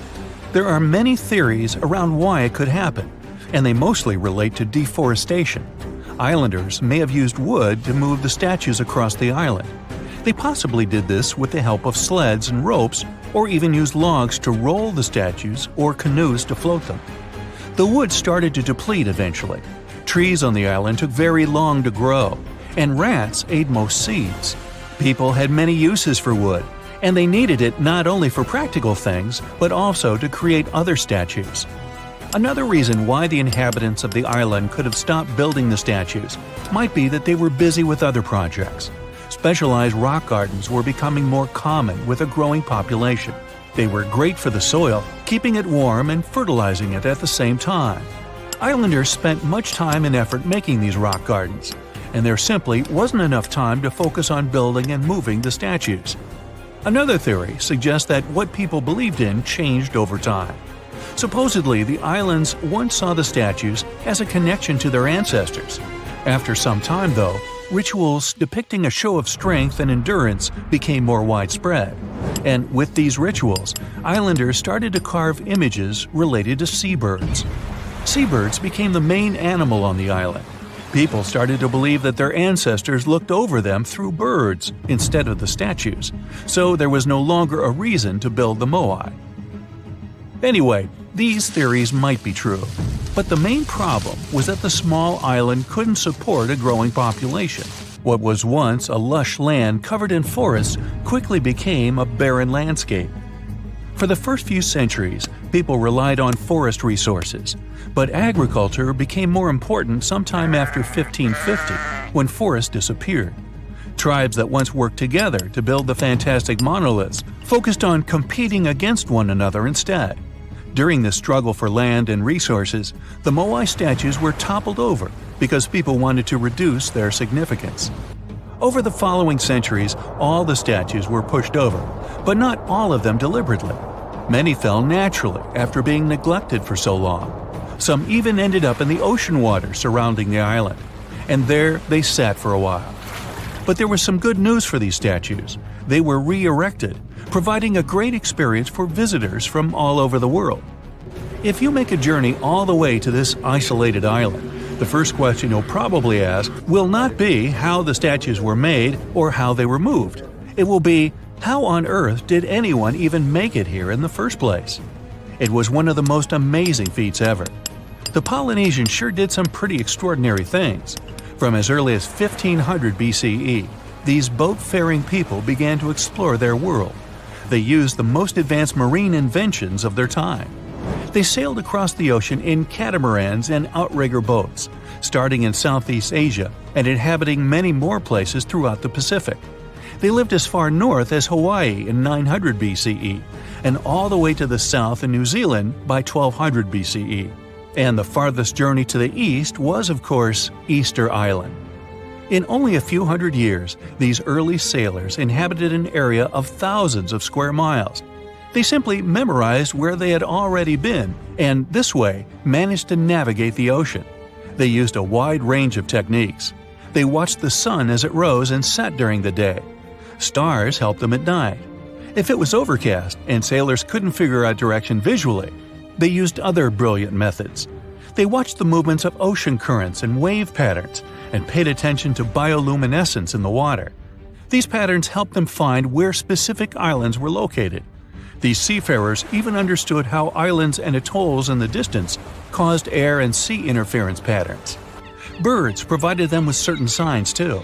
Some of them migrated long distances from one island to another, which gave travelers some kind of a visual connection for their route. Other types of birds had specific feeding times. Sailors knew when and where they hunted and directed their boats depending on where these birds fed. Vikings certainly get way too much credit for their seafaring abilities. Where they used a sun compass, the early Polynesians relied purely on the knowledge of how nature itself could guide them. Their skills were so advanced that in 1769, Captain James Cook, an English explorer, even hired a Polynesian navigator because of his extensive knowledge of the seas. But even more surprising was the fact that he drew a map from memory. It covered an area that was 2,000 miles wide. In this region, there were 130 islands, and the navigator knew 74 of those islands by name. At the beginning of their voyage, Captain Cook often disregarded the navigator's advice. But toward the end of their journey, he was very impressed. He also recognized the Polynesians as possibly the most widespread nation on Earth. You don't need to go to the end of the world or some exotic land to see strange things. You just need to go to Reddit. Check out how its users share weird and crazy stuff they found in their houses. It's rare when old finds in the house have any value, but this married couple managed to win the jackpot. In Cleveland, Ohio, they started making home repairs. The man was tearing dusty boards from the ceiling in the basement when he noticed something behind bars. It was a small green suitcase. He found the second one in another part of the basement. At first, the husband and wife thought the suitcase contained some old baseball cards, but instead, they found a treasure worth 33,000 pounds. There were old banknotes, and some of them were very rare. They were delighted with this find, but didn't spend money on entertainment. According to the man, they used the cash to pay off their mortgage. These people were even luckier. Several residents of a small English town in North Yorkshire were doing repairs in the house. They discovered one of the largest hoards of 18th century English gold coins ever found in Great Britain. The owners removed a small clay cup the size of a soda can, hidden in the concrete under the floorboards. The bowl's surface was covered with a thin layer of salt, and inside, there were about 260 gold coins. The estimated value of the entire treasure was about $200,000. But it all depends on the auction. Perhaps the amount will reach $500,000. One user came to his mom's new multi-apartment building. He went to the basement and found a huge bank vault there. There was this round, thick metal door leading to the bank safe. He didn't find any money or gold, but the vault was in excellent condition. Of course, other Reddit users found out how this could happen. If a bank goes bankrupt, it takes all its belongings from the building except for a giant safe. The fact is that dismantling such an object requires huge costs. It can't be removed without expensive equipment, so banks leave their safes in the building. Another Reddit user wrote that a law firm bought a closed bank building and turned the vault into an office. They couldn't break through a thick wall in this room to install a window, so they just hung a photo with a window. Another user showed a rather creepy discovery made in the basement of his house. It was a huge hole leading into the darkness and filled with cold liquid. The user didn't panic and measured the pit. It was only 8 feet deep, half filled with ordinary water. He didn't find anything else, no secret room or dungeon. In fact, this was not just a pit, but a particular well called a cistern. And again, thanks to Reddit users for the answer. In the past, people installed such things in many homes to replenish water supplies. Cisterns were popular in dry areas where residents couldn't access a water supply system, or when people were afraid that a river or reservoir was polluted. They collected rainwater and stored it in these wells. To avoid contamination from the surrounding soil, they cemented these pits. People used water for house cleaning, showering, and laundry. You could even install filters in such a tank to drink clean water. This user found something strange not in his house, but in the basement of the office where he worked, in a dark, concrete room. Among the junk, he saw a red iron door leading into the unknown. "Keep closed at all times" was written on its cold surface. There were no locks or keyholes on it, only bolts. The user could have easily opened it, but didn't. Would you dare? The thing was actually not scary at all, but it was pretty dangerous. This is transformer storage with a powerful electrical voltage inside. It can explode or catch fire or even electrocute someone. Therefore, it was placed in the basement away from people. No one except electricians is allowed to go there. Someone found a strange tiny room in the attic of their new apartment, behind a small iron door. Inside, the user found a small bed, several shelves, and a small window. It seems that someone lived there, but who and why? There's almost no information about this.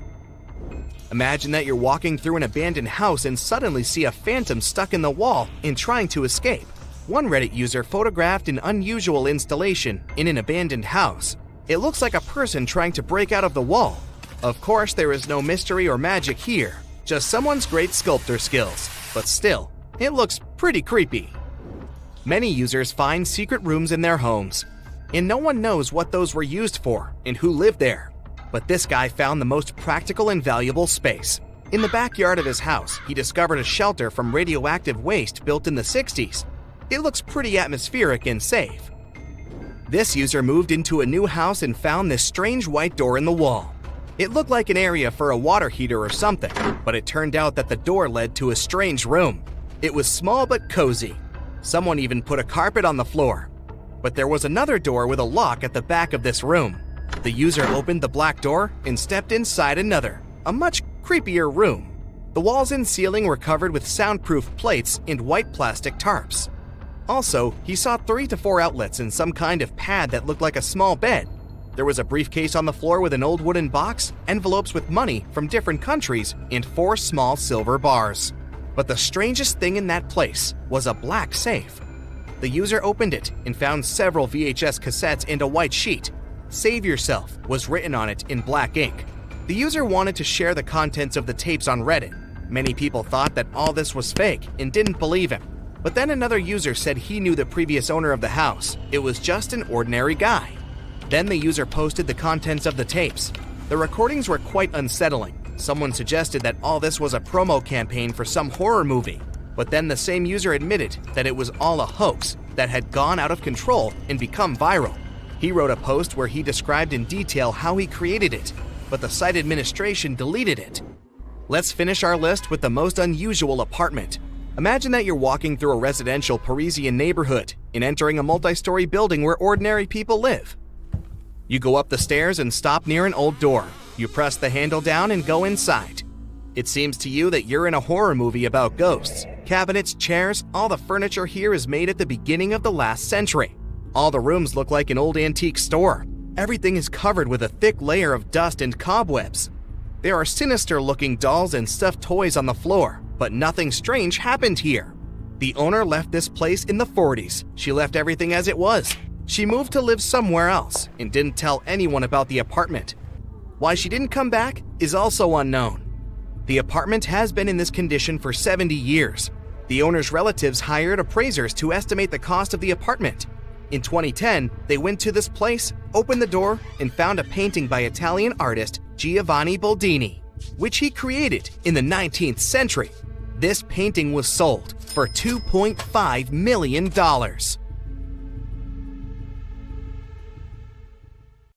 Oh, gravity, you heartless so-and-so. Well, that's what I think when I trip over a stone and fall face down. Of course, I'm not clumsy, you know. Anyway, gravity is a constant, right?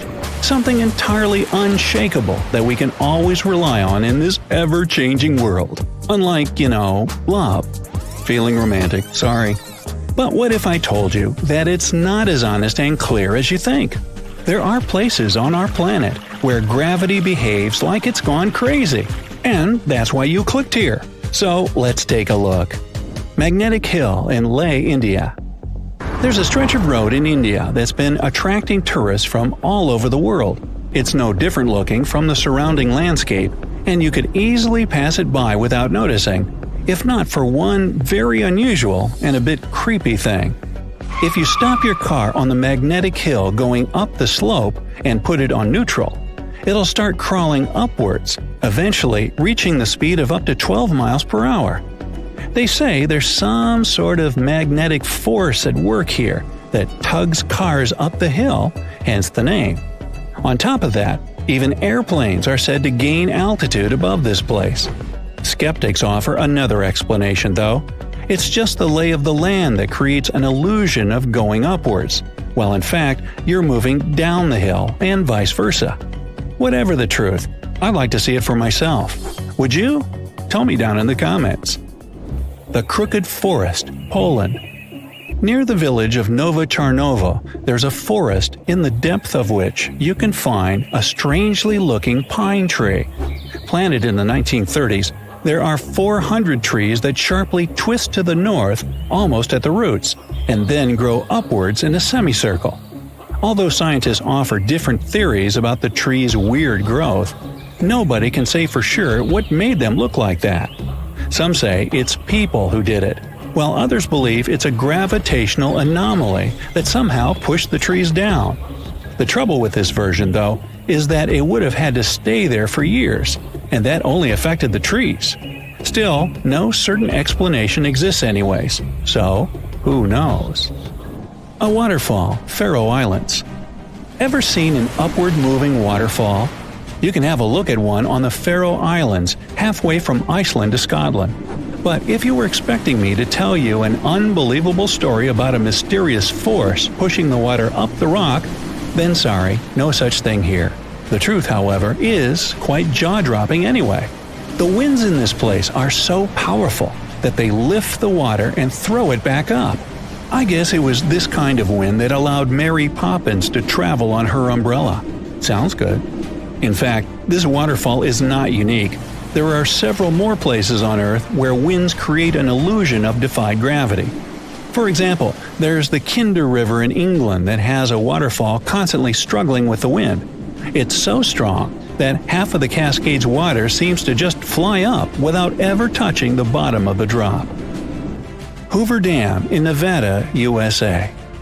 If you ever get up to the top of the dam, which is about 726 feet high, you can try a little trick. Take a bottle of water and pour it over the edge. You'll see the water flow up instead of spilling down. Once again, this isn't really any magic or unnatural phenomenon. The wind up here is simply too strong for the water to fall, just like with the waterfall on the Faroe Islands. Here, though, it looks even more impressive since you can do it yourself. Dokkaebi Road, South Korea. Another gravitational anomaly located on a road. Locals once found out that if you put an empty can or a bottle on the ground, it will immediately start rolling uphill. Unlike other such places in the world, though, Dokkaebi Road doesn't just create an illusion. When you walk down the slope, you don't feel as if you're going up. Everything's pretty normal. But once you put down an object that can roll, it will do that in the opposite direction than it should. Local authorities were quick to get the idea and put a signpost directing curious tourists to the mysterious road. Golden Rock, Burma. If you happen to be in Burma, these days it's also called Myanmar, make sure to visit this well-known site. A gold leaf-covered boulder sits upon the edge of a cliff, and a small pagoda is built on top of it. The impressive thing about the rock is that it only lightly touches the cliff for support. In fact, it looks like the boulder will fall any minute now, but it has been standing like that for centuries. On top of that, the pagoda built upon it is not really a recent addition, so it's quite an unusual sight to see. The rock seems to be saying, "Gravity? I don't care about that stuff." The legend has it that what keeps the boulder in place is a single strand of Buddha's hair.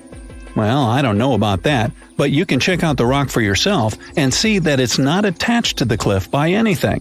And yet, it's not budged for 2,500 years. Something must be at work here, huh? Stone of Damasco, Argentina. If there ever was a thing that said, "I defy gravity" out loud, it's the Stone of Damasco. The huge 300-ton boulder stands precariously on the edge of a cliff and rocks a little bit from side to side in the wind. People even checked it by putting glass bottles under one of its edges. They exploded with another movement of the rock. Unfortunately, today you can't see this wonder of nature as it was a century ago. In 1912, the boulder suddenly dropped from its perch, which it had occupied for literally hundreds of years. The people in the nearby town of Tandil were so sad about this event that 95 years later, in 2007, they decided to restore the stone. Well, not exactly put it together chip by chip. They made a plastic replica of the rock and put it on the same spot and even in the same position. So even today, coming by Tandil, you can see its famous balancing boulder. More of a symbol now, of course, because it's no longer rocking and only weighs 9 tons, but instantly recognizable nonetheless. Devil's Tower in Wyoming, USA. Remember this place from the movie Close Encounters of the Third Kind? If not, you should go watch it, but not right now. This place doesn't make you feel like you're witnessing some magic and doesn't really trick gravity right before your eyes. Sounds almost boring compared with the rest of the sites on my list, right? But the true mind-blowing feature of Devil's Tower is that scientists can't explain how it came to existence in the first place. You see, it's an 867-foot rock formation with walls so steep they're basically vertical. But that isn't even the main thing. This piece of stone just rose amid rolling plains of Wyoming with nothing like it for miles and miles around. So how is it that such a flat landscape could have suddenly given birth to something so tall? Theories abound, but nobody has the answer yet. My theory? Well, perhaps here is where the Earth has a giant outie belly button. Well then, you come up with a better theory. Oregon Vortex, USA. The House of Mystery in Gold Hill, Oregon amazes its visitors with gravity-defying effects. You can't stand straight there, always leaning to the side and having to hold on to something for balance. Balls roll upwards. And there's also a broom that stands perfectly still wherever you put it, unlike virtually everything else in this shack. The local Native American tribes called this place the Forbidden Ground, even before the house was built there, and they avoided approaching it. The owners of the shack, though, decided to turn it into an attraction, and they succeeded. They created an atmosphere of mystery around the place and spread the news about it in newspapers and later on the internet. And voila, a perfect anomaly is made. In fact, it's no more than a curiosity, a human-made optical illusion that tricks your eyes and other senses. Hudson Bay, Canada. Okay, we've talked about some pretty ambiguous stuff, but now it's time for the real deal, the Hudson Bay anomaly. This is probably the only place in the world where gravity is indeed lower than anywhere else on the planet. Even skeptics can't smirk at it because the difference has been measured with precision equipment. So, does it mean that the gravity here is as low as, say, on the moon then? Unfortunately, or is it luckily, I'm not sure yet, the difference is minuscule. The exact value is 0.005%, or 1/200%. You won't be able to feel it even if you try your hardest, but it's still there. Scientists say this anomaly exists because of the ice sheet that covered the area about 10,000 years ago. It compressed the rocks so much that they still can't fully recover, shifting the gravitational field in Hudson Bay. Sometime in the future, though, the gravity will return to normal in this area as well. No moonwalk for me then. In 1850, French scientist Auguste Mariette went to Egypt looking for manuscripts, but accidentally found a head of a sphinx sticking out of the dunes. He cleared the sand and figured out the sphinx was guiding the entrance to some underground construction. Several months later, he finally entered the Serapium of Saqqara. Inside, he found an enormous granite sarcophagi with remnants of 64 bulls. Scientists are still amazed by the tech that the ancient Egyptians used to transport those enormous boxes. The Serapium was built around the year 3000 before the Common Era. It was an underground tomb built to honor the sacred Apis bulls of ancient Egypt. It had a long hallway, almost 500 feet long, with giant stone rooms on both sides. Some of the sarcophagi weighed as much as 50 average cars, and all of them were made with super precision with exact 90-degree angles. These sarcophagi were beautifully decorated with hieroglyphs and carvings that told stories about the lives and importance of the Apis bulls. Now, there are 24 sarcophagi left. In ancient Egypt, Apis bulls were very special animals connected to the deity Ptah. They thought the bulls carried Ptah's spirit and wisdom, helped the pharaoh, and protected the Egyptians. Priests looked for special markings on young bulls to find Apis bulls. It could be a white triangle on its forehead, which symbolized divine light, a shape on its back like a vulture's wing, and a scarab shape under its tongue, which stood for rebirth. If a bull had these signs, they believed it was chosen by Ptah and treated it like royalty. The chosen bulls lived in a special temple in Memphis, the city where they worshipped Ptah. They received the best care and offerings from visitors who wanted their blessings. When an Apis bull passed away, it was treated with great honor and mummified. When Mariette entered the Serapium, he noticed traces of rollers on the gallery's floor and found 2 wooden horizontal winches. Each had 8 levers. Later, other explorers saw double rails. The burial chambers were lower than the hallway floor. To get the boxes into place, workers filled the chambers with sand so the sarcophagi could be rolled in straight. Then they slowly removed the sand to gently lower the boxes into perfectly cut spaces in the bedrock. A carved stone sign found in the Serapium said it took 28 days to move just one sarcophagus and its lid into its spot during the time of Ptolemy II. The extreme precision of the sarcophagi with 90-degree angles also has an explanation.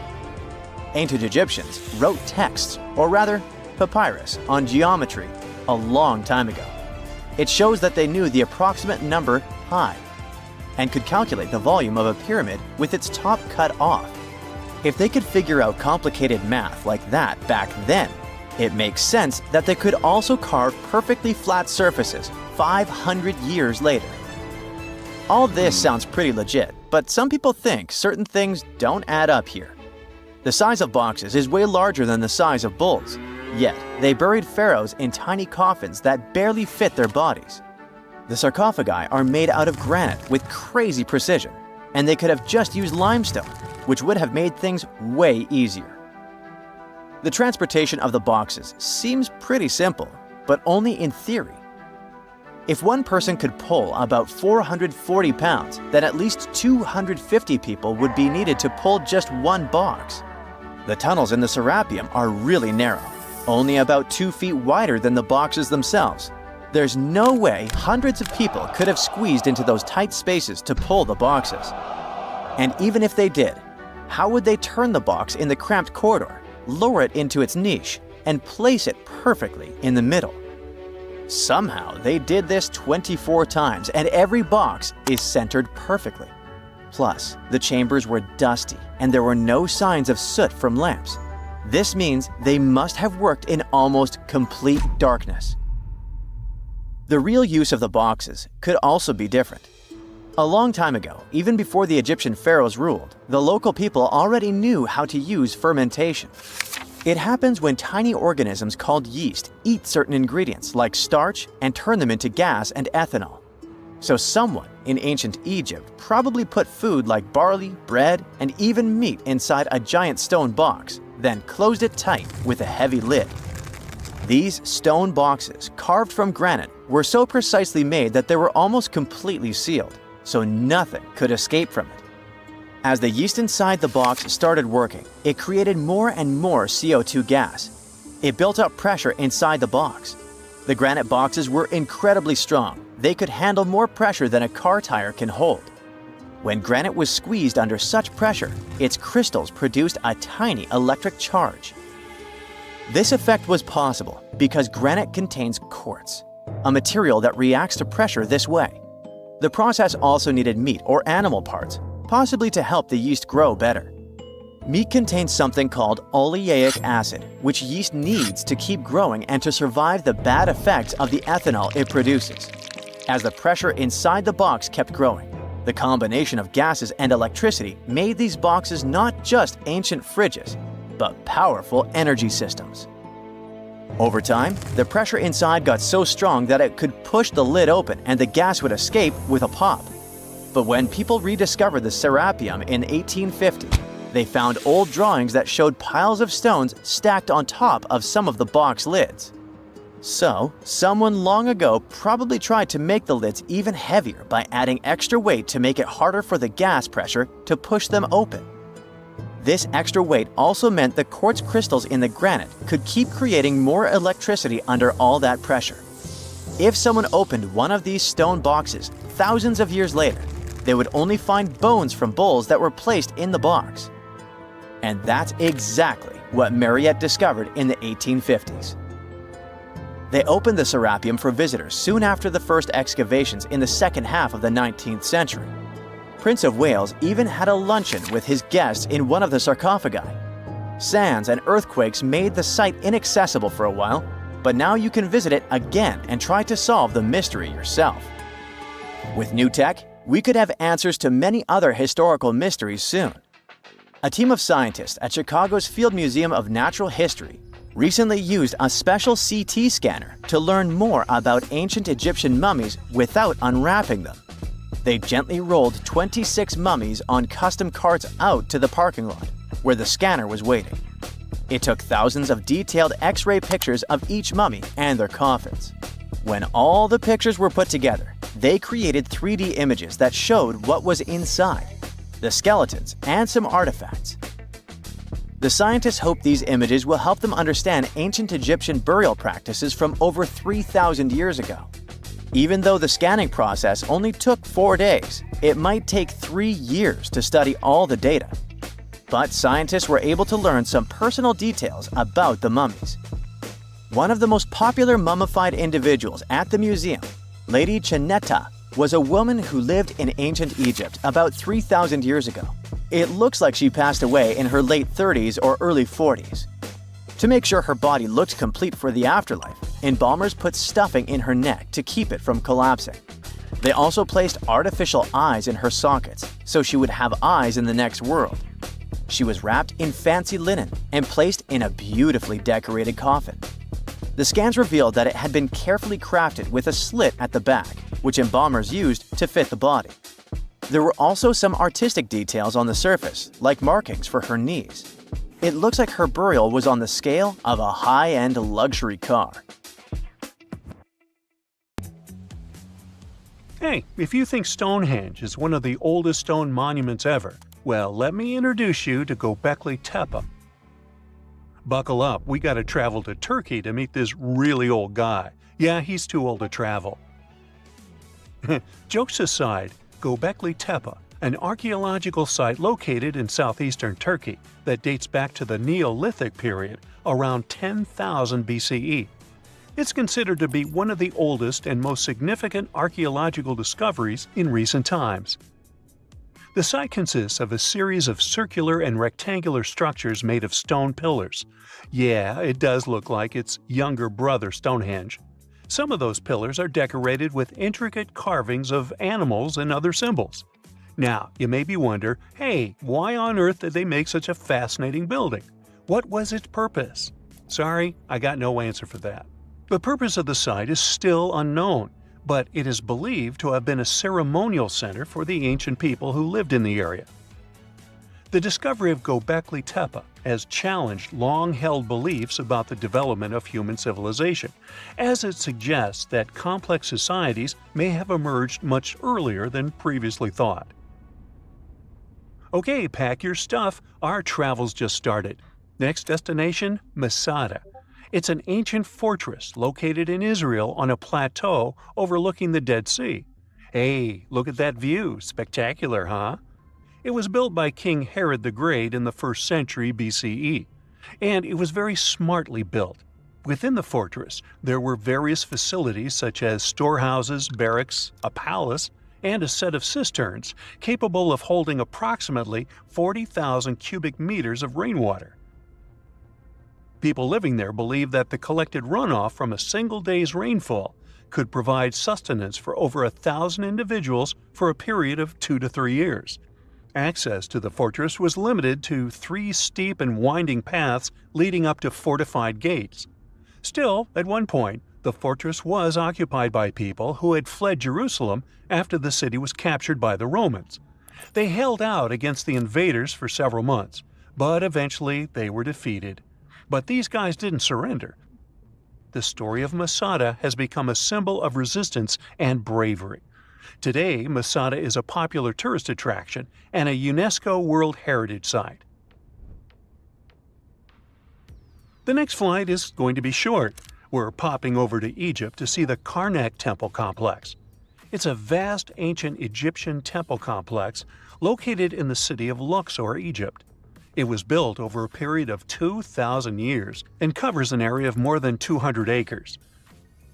The complex is dedicated to the worship of the deity Amun-Roka. Wait a minute, that should be Amun-Ra, and it was one of the most important religious centers in ancient Egypt.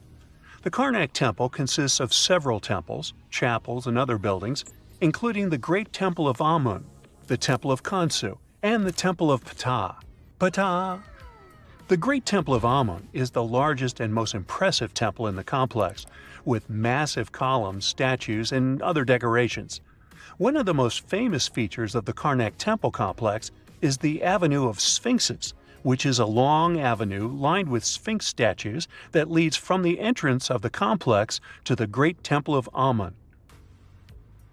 Another notable feature is the Hypostyle Hall, which is a massive hall with 134 columns that are over 70 feet high. The Karnak Temple complex is a popular tourist attraction and a UNESCO World Heritage Site. It's considered one of the most important archaeological sites in Egypt and provides a fascinating glimpse into the religion and culture of ancient Egypt. Hey, we can't hop on the next flight and leave Egypt until we see the Pyramid of Djoser. It has another name, by the way. It's also known as the Step Pyramid. This ancient Egyptian site is located in Saqqara. It was built during the 27th century BCE for the pharaoh Djoser by his architect Imhotep, who is considered one of the most important figures in Egyptian history. People believe this pyramid is the first monumental structure built entirely of stone and is an important example of early Egyptian architecture. The pyramid originally stood at 203 feet tall and was surrounded by a complex of buildings and courtyards. It was constructed in 6 layers, each smaller than the one below it, giving it the distinctive step-like appearance. The pyramid was used as a burial place for Pharaoh Djoser and was surrounded by a vast necropolis that contained the tombs of many other important officials. The Grateful Dead? The Pyramid of Djoser has several renovations and additions over the centuries, including the addition of a limestone casing that covered the original step structure. However, much of the pyramid was destroyed over time, and today only the central core remains. Despite this, it remains an important archaeological site and a popular tourist attraction in Egypt. Alrighty, we're ready to move on. There's one more pretty recent discovery we gotta see today. The Tower of Jericho was only discovered during excavations in the 1950s and 60s. It's an ancient stone tower located in the city of Jericho in the West Bank. Just like Gobekli Tepe, this one is believed to be one of the oldest stone structures in the world, dating back to approximately 8000 BCE. The tower stands at over 28 feet tall. It's made up of 2 main sections, an inner tower and an outer tower, which are connected by a series of stairs. The purpose of the Tower of Jericho is not entirely clear, but it is believed to have served as a defensive structure or a watchtower. It may have also had religious significance, as it was located near a sacred spring. The Tower of Jericho is a significant archaeological site and has provided valuable insights into the early history of human civilization. It's open to visitors and is a popular destination for tourists interested in ancient history. Now, this ancient site even got attention from Netflix, and they made a movie where the action takes place in Mohenjo-daro. This site was a major center of the Indus Valley civilization in present-day Pakistan. Mohenjo-daro was one of the largest cities of the ancient world, with a population estimated to have been around 40,000 in its peak. Trust me, that must have been a crazy megalopolis back then. The city was notable for its advanced urban planning, with sophisticated drainage and sanitation systems, and its impressive architecture, including the Great Bath and the Granary. Mohenjo-daro was abandoned around 1900 BCE, and its ruins were only rediscovered in the 1920s. Today, it is a UNESCO World Heritage Site and an important archaeological site for the study of ancient South Asian civilization. We're heading to a teeny-tiny country that has quite an impressive history. Welcome to Malta. The Xigantia Temples are a Neolithic site located on the Mediterranean island of Gozo. They're probably one of the oldest freestanding structures in the world, dating back to around 3600 to 3200 BCE. The temples consist of two megalithic structures, each with multiple rooms and altars. The name Xigantia means giant tower in Maltese, as people believe that only giants could have built such massive structures. The temples are believed to have been used for religious purposes and are considered to be an important example of prehistoric architecture. They were added to the UNESCO World Heritage List in 1980.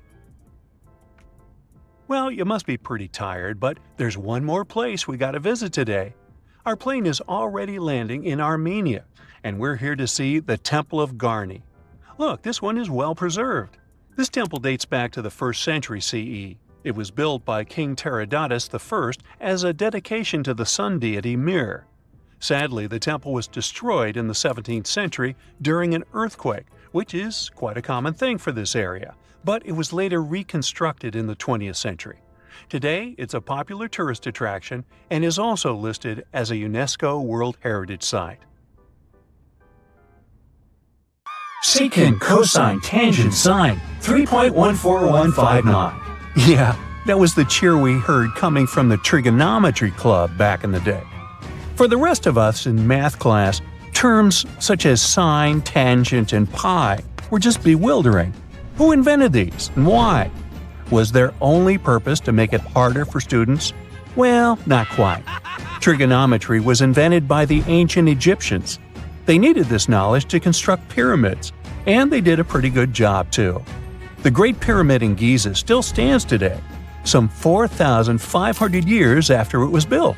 No recalls either. So let's get out of that classroom and on a journey through time to reveal the secrets behind the ancient Egyptians' precision. Here you are, standing on the Great Pyramid's construction site, some 9 miles from Cairo. Well, the city still isn't there, as you're surrounded only by the desert and teams of construction workers.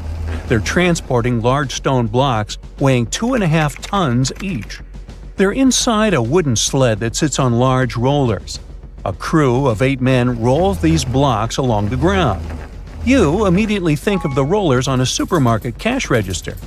The principle is exactly the same, but the scale is greater, much greater. Scientists estimate that the Egyptians used 2.3 million such blocks in the Great Pyramid alone. And the block in front of you is one of the lighter ones. The heaviest of them weighed up to 15 tons. But where did all these blocks come from? Most of them originated from quarries around Giza. It's not that impressive, you think, but wait until you hear how ancient engineers transported the granite used in construction over 500 miles to the pyramid. There were no railways or highways back then, but the mighty Nile was always there. Researchers even believe that the Egyptians dug a canal to connect the Nile directly to the pyramid's construction site. All they had to do then was to wait for the flood season to begin, and voila! The rising water levels floated the heavy stone blocks for them. But how did they lift the enormous stones on dry land to stack them up to the top? Did they use oversized cranes? Well, ancient Egyptians worked around this problem, literally speaking. One of the workers is now pointing to the giant ramp going around the pyramid they're building. This is how a mountain road zigzags its way to the top.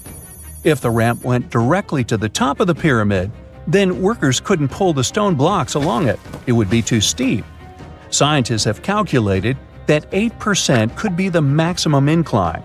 So ancient Egyptians just extended the ramp around the pyramid. Again, these are all theories, as the ramp could have been inside the pyramid, as some researchers suggest. The exact building method is still a mystery, guarded by the Sphinx. That's its real name, right? Wrong. As the Great Sphinx is just the statue's alias. You know, the name writers take when they want to hide their true identity, or a singer's stage name. The Sphinx's real name, translated from Egyptian, means Horus in the horizon. That was the name for the Egyptian deity of the sky. The trail of mystery doesn't end there. As a man walks past you with a bucket of paint, he's going to add a touch of color to the Great Sphinx. Researchers found specks of this red color next to its ear. That was some strong paint, as it survived for thousands of years. You are now standing straight in front of the Sphinx. You look up. It's very tall, right? 66 feet to be precise. Now resist the urge to take a selfie. You can do it. Now you notice something else. It looks like the Sphinx is in the center of a giant triangle in the back. That's one side of the Great Pyramid. And no, your eyes are not playing tricks on you. The Sphinx really does sit in the center of the pyramid's lateral face. Here's where math comes in handy. A pyramid has 4 sides, called lateral faces. There's also a 5th face, the base, but that's not visible. It's, wait for it, face down. The Sphinx has one last mystery to reveal: its age. Scientists agree that Pharaoh Khafre built the Sphinx. He ruled after his father, who had built a great pyramid nearby. So both structures were finished around the same time. Let's talk about numbers again. You've heard of Cleopatra, the Egyptian princess described as a woman of great beauty. Hello? She saw the pyramids, but she lived closer to the time of the first iPhone than the time of the people who built the pyramids. Fascinating, right? You can see thousands of people around you. They're working hard to build the pharaoh's tomb. But how many of them are there exactly? One Greek philosopher estimated there were as many as 100,000 workers. Seems like an okay number for such an enormous structure, but it can't be true. Science simply can't back up this number. Egyptologists put the total number of workers at 30,000. And yes, Indiana Jones was one of them, at least on the big screen, but he showed up late.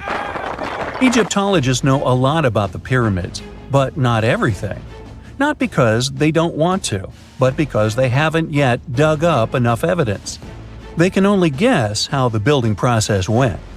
First, engineers would arrive to choose the right spot and do the necessary measurements. That's why they needed all that complicated math.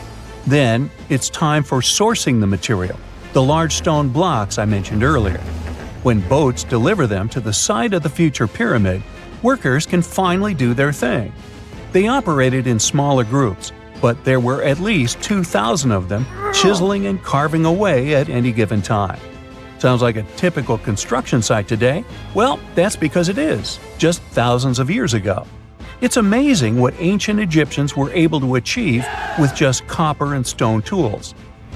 The pyramid is now complete in front of you.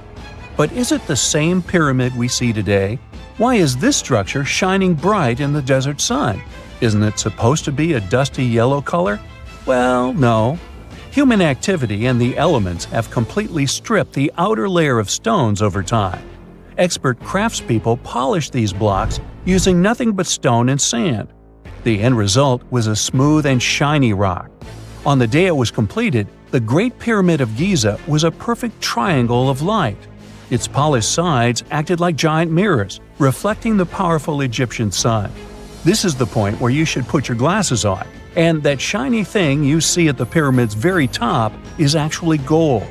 The capstone at the top of the pyramid is called a pyramidion. It was covered in sheets of gold.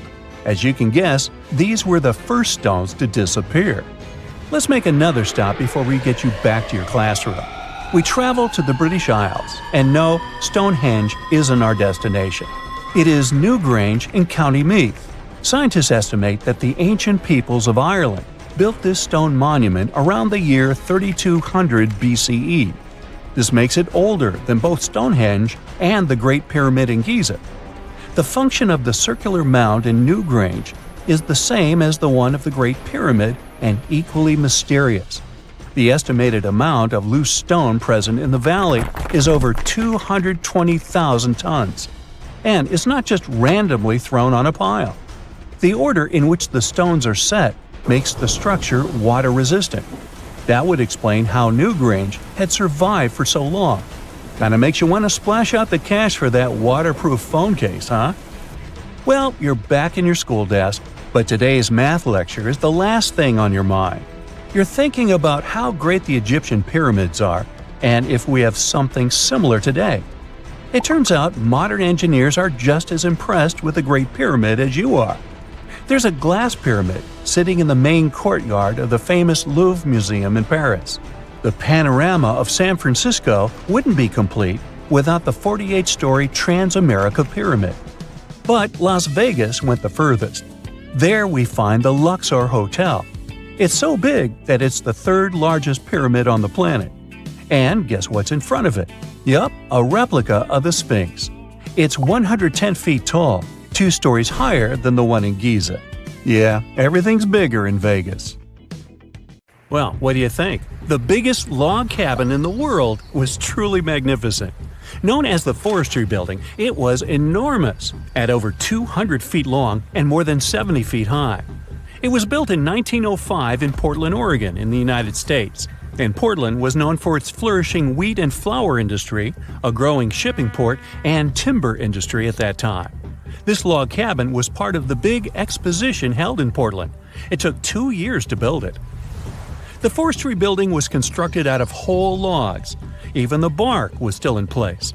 The interior of the cabin held 54 giant unpeeled logs, and some of them were 6 feet across. These logs supported a 2-story center aisle lit by skylights. It was designed in the shape of a cross. And then, one night, almost 60 years later, one of the neighbors sensed smoke. He looked outside. Fire! The Forestry Building was quickly disappearing in front of his eyes. The fire crew came only 15 minutes after the fire started, but despite all their efforts, they couldn't save the cabin. The flames were enormous, nearly 10 stories high. The fire was so strong, it illuminated the sky for miles, giving the whole neighborhood an orange glow. The windows were popping out because of the heat. Glass was falling down, and ashes the size of giant snowflakes were falling to the ground within a mile of the cabin. The Forestry Building was gone in only 2 hours. The fire eruption happened because of bad electrical wiring from the time the cabin was built. Now, there are more awesome timber structures. For example, check out the Great Eastern Temple in Japan from the early 8th century. It's even a UNESCO World Heritage Site today. It was incredibly hard to build it. Construction work took the team a long time to build the structure because of several fires and strong earthquakes.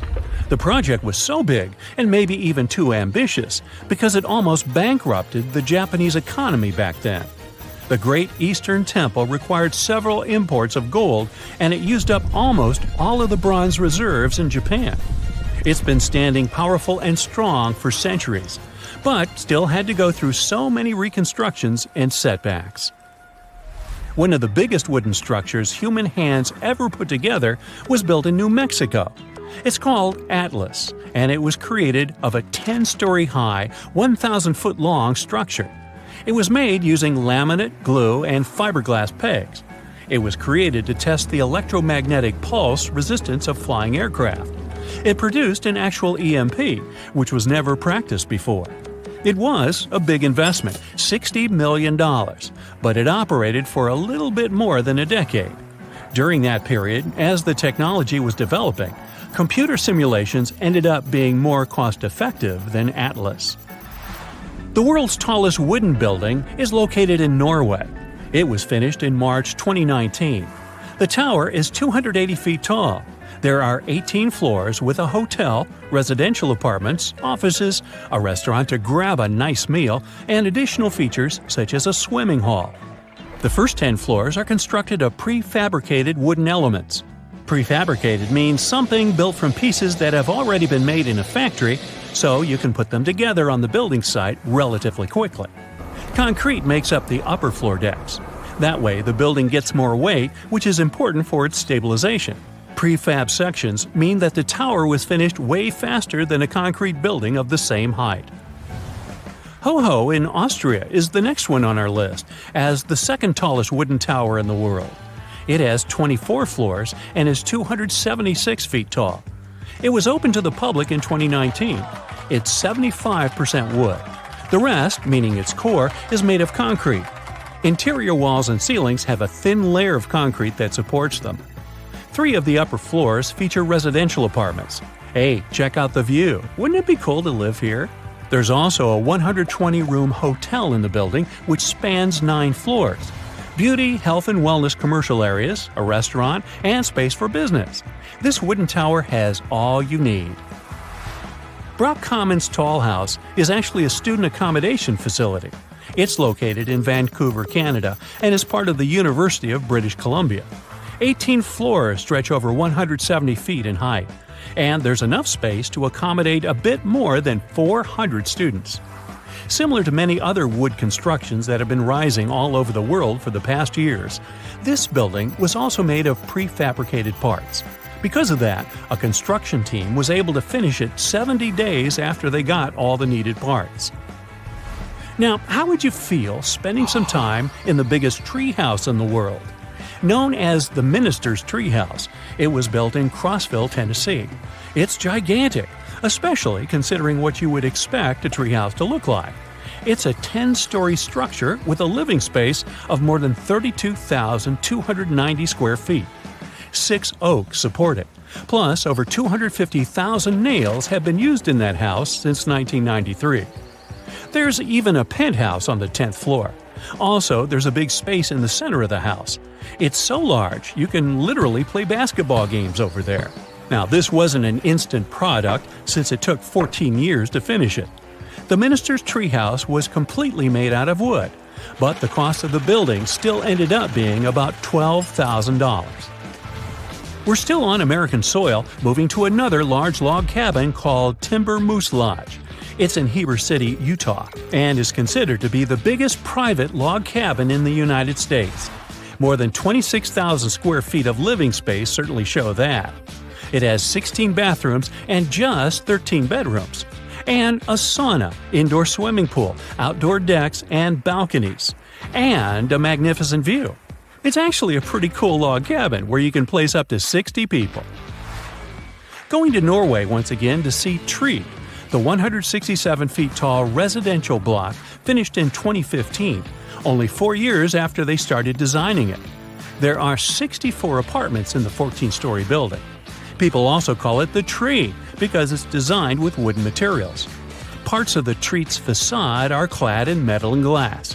This way, the wood is safe from harsh weather conditions. The tree's weight is, of course, lighter compared to concrete buildings, but its structure is still reinforced because the construction team made a load-bearing framework structure from a glued laminate timber truss. Log cabins were common in North America in the past, but many of them have been burnt down or destroyed in some other way. Of the last big surviving log cabins is Granot Loma. You can find it on the shores of Lake Superior in Michigan. More than 400 Scandinavian craftsmen got together and built Granot Loma between 1919 and 1923. One rich man simply wanted a nice summer house, which ended up as a large, fancy log cabin with a private beach and many other features for relaxation and fun. Wooden buildings are the future because it's all about working with renewable construction materials we can find in nature. And such buildings need to be safe to avoid the destiny of the forestry building from the beginning. That means they need to be as fireproof as possible. A couple of months ago, there was the biggest mass timber fire test ever made in the world. Over 150 experts from across Canada, including engineers, fire officials, architects, and many others, had a chance to watch a full-scale fire test at the Canadian Explosives Research Lab in Ottawa. They needed to see what would happen to a large timber construction when it's exposed to fire. Hey, any guesses? Well, about 40 minutes after the fire reached its peak, the fire self-extinguished. That means the mass timber can take fire as well as non-combustible construction. Mass timber structures can take fire even in the scenario where the sprinkler system won't work and the fire department can't respond at the moment. Well, that's encouraging. It's 1898, and you're taking part in excavations in Saqqara. This place, not far away from Cairo, is full of ancient tombs and pyramids. You're in your Indiana Jones mood and hope to find something really phenomenal to become famous. Gold, manuscripts, treasure maps, mummies of famous pharaohs. Wait, a wooden bird? You're really disappointed as it looks like a regular toy. An old one, but still. Little do you know that years later, someone would propose that your bird was actually an ancient monoplane. So the artifact, nicknamed the Saqqara bird, is made of a sycamore tree.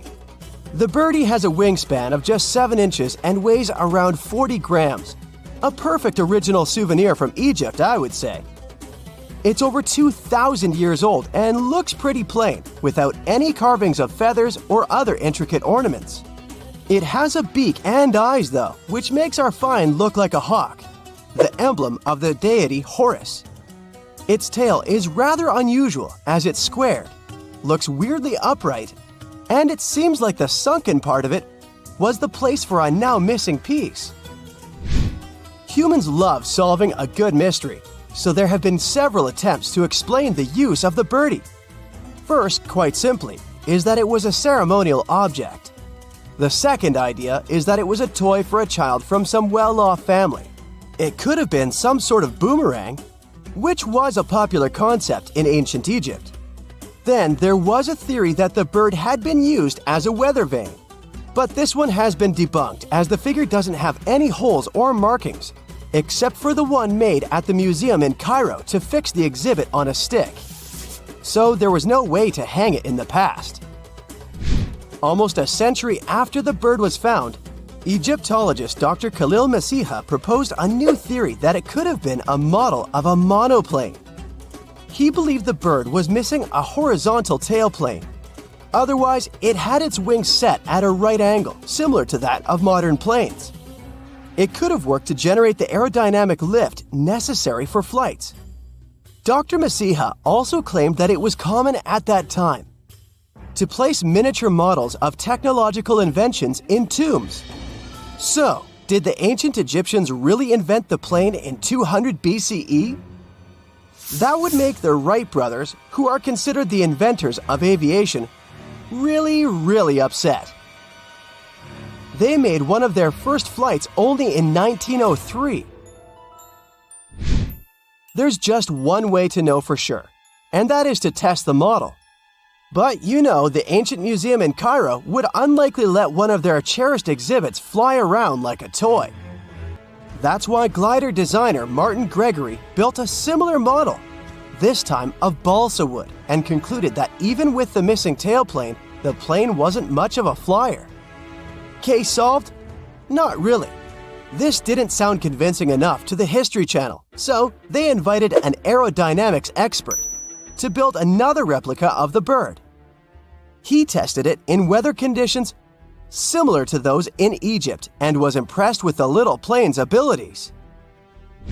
So, if they did invent the prototype of a plane back in the times of pharaohs, it would be a good example of an oupart. That's an out-of-place artifact, an object that's way ahead of its time in terms of technology or history. And the Saqqara bird isn't the only example of such a revolutionary concept. In 1901, a group of divers retrieved the Antikythera mechanism from an underwater shipwreck near the Greek island of Antikythera. It's been dubbed the world's first analog computer, and it's currently dated around 100 BCE. The bronze mechanism could tell the position of the sun, moon, planets, and stars, as well as the lunar phase, the dates of upcoming solar eclipses, and even the speed at which the moon moves through the sky. No one's sure who used it and how or where it was made. But it's obvious that it's extremely precise and way too advanced for its time. The first flushing toilets in the world were invented in the middle of the 20th century. Just kidding.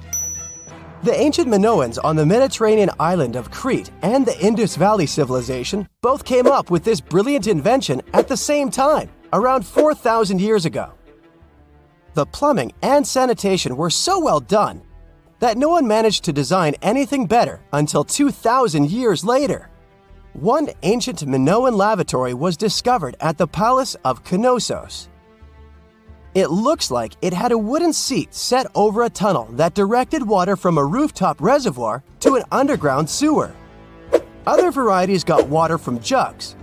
Only the super rich people could afford all this glory.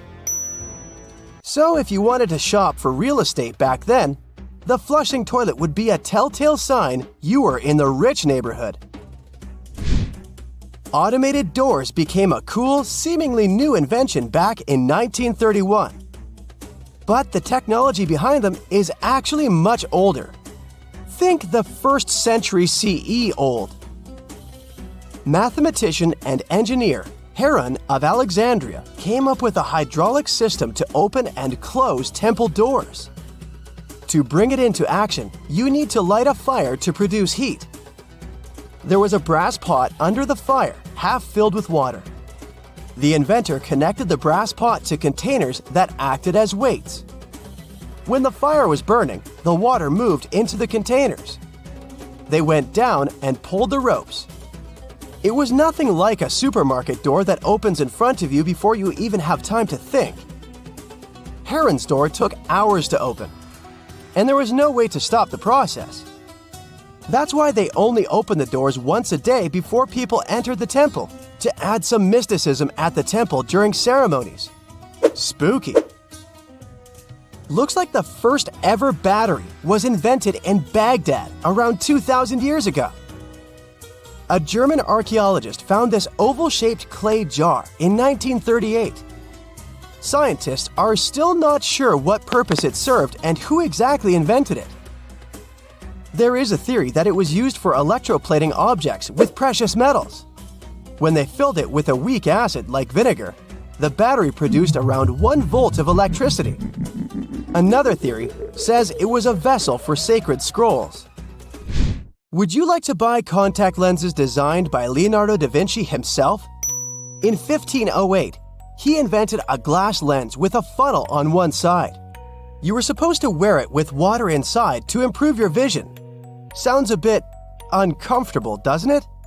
So, around a century later, French scientist René Descartes decided to improve the idea and make the cornea contact the future lenses. Contacts because they contact your eyes, get it? The glass tube with liquid did help improve vision, but blinking was sadly impossible. 2.5 centuries later, new technologies in the glass industry let scientists design contacts that would fit in the eye and even let the wearer blink. Thanks, guys! Still, those lenses were made of heavy blown glass and didn't let the eye breathe. About 50 years later, contacts became plastic. Lightweight, unbreakable, and scratch-resistant, but still covering the entire eye. And then, in 1948, an English optical technician accidentally sanded down a plastic lens and figured out they'd still be in place even if they covered only the cornea. Imagine you're living in 19th century London and need to send a message to New York. It would have taken about 10 days to get there by ship. So when delivery time went from days to hours in 1858, it was a true sensation. The first message was sent by Queen Victoria herself. It was all made possible thanks to the transatlantic telegraph cable, running under the ocean. Sadly, the new cool invention only lasted a few weeks. It took years to bring it back to life. If there's a question that still baffles archaeologists to this day, it's this one.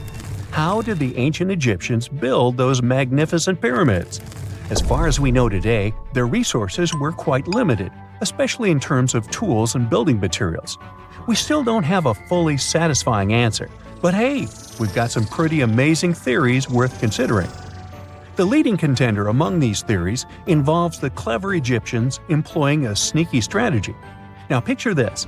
They constructed a slanted and curving mound made of bricks, earth, and sand encircling the pyramid to be. As the pyramid grew taller and taller, they simply increased the height and length of this wacky structure. It's like they were playing an ancient game of Jenga. Now, how did they get those massive stone blocks up there?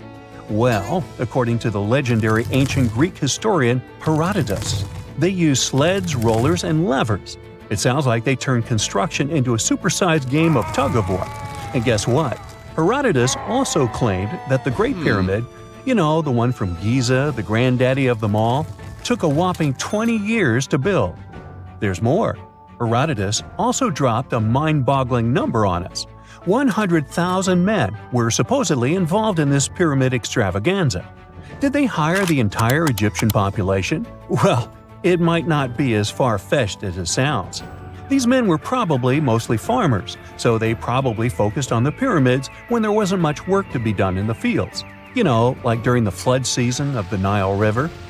Obviously, specialists in the archaeological community had something to add to this theory. By the late 20th century, they discovered some evidence that suggests the workforce might have been smaller and more permanent than previously thought. Instead of a massive army of 100,000 pyramid builders, they proposed that a modest crew of around 20,000 workers, accompanied by support personnel like bakers, physicians, and even spiritual leaders, could have gotten the job done. There was also this theory that claimed that the pyramids were actually built from the top downward. It suggested that these colossal structures were nothing more than isolated hills used as quarries. The stones were supposedly drawn from these hills, and over time, competing engineers took charge and transformed them into the iconic pyramids we know today. Now, before you dismiss this theory as a wild fantasy, some folks thought it wasn't completely crazy. After all, there are instances where isolated hills exist, so maybe this theory had a tiny glimmer of truth. Whether it involved ramp building or ingenious work schedules, one thing is clear. Those pyramids have definitely left their mark on history and on our imaginations. Now, speaking of ancient Egyptian mysteries, there's this gigantic unfinished obelisk sitting in ancient Egypt, and scientists are trying to figure out how it was shaped. Now, some people suggest that our industrious ancestors used handheld pounders to get the job done. One expert has a different take on the matter, though. He argues that if we take a closer look at the pattern left behind by the shaping tool, we'll notice something peculiar. The walls of the trenches surrounding the obelisk display a neat and even pattern, which is pretty unlikely if they were pounded away by mere mortal hands. According to this expert, those horizontal striations are usually the result of a tool that takes breaks while removing material, leaving its mark on the surface. But wait, there's more. Imagine the tool being rocked back and forth against the trench walls, clearing away the waste to keep the trench from narrowing. Well, in that case, the tool might have left some funky horizontal striations where it was pressed against the sidewall. This sounds like some fancy technology at play, don't you think? And guess what? The dynastic Egyptians probably didn't have access to that kind of know-how. Another famous Egyptologist from way back also uncovered a bunch of core drills during his adventures. Although the actual drill bits are missing, his collection houses these particular core remnants made of limestone, alabaster, and even granite. These constructions aren't the only amazing thing the ancient Egyptians left behind, though. As it turns out, the Egyptians were the genius minds behind the creation of the handheld mirror. Yeah, that little mirror you use every day to check yourself out. But here's the twist. These mirrors are like pieces of art. They were decorated with inscriptions and figures. But that's not all. The Egyptians had a serious concern with their appearance.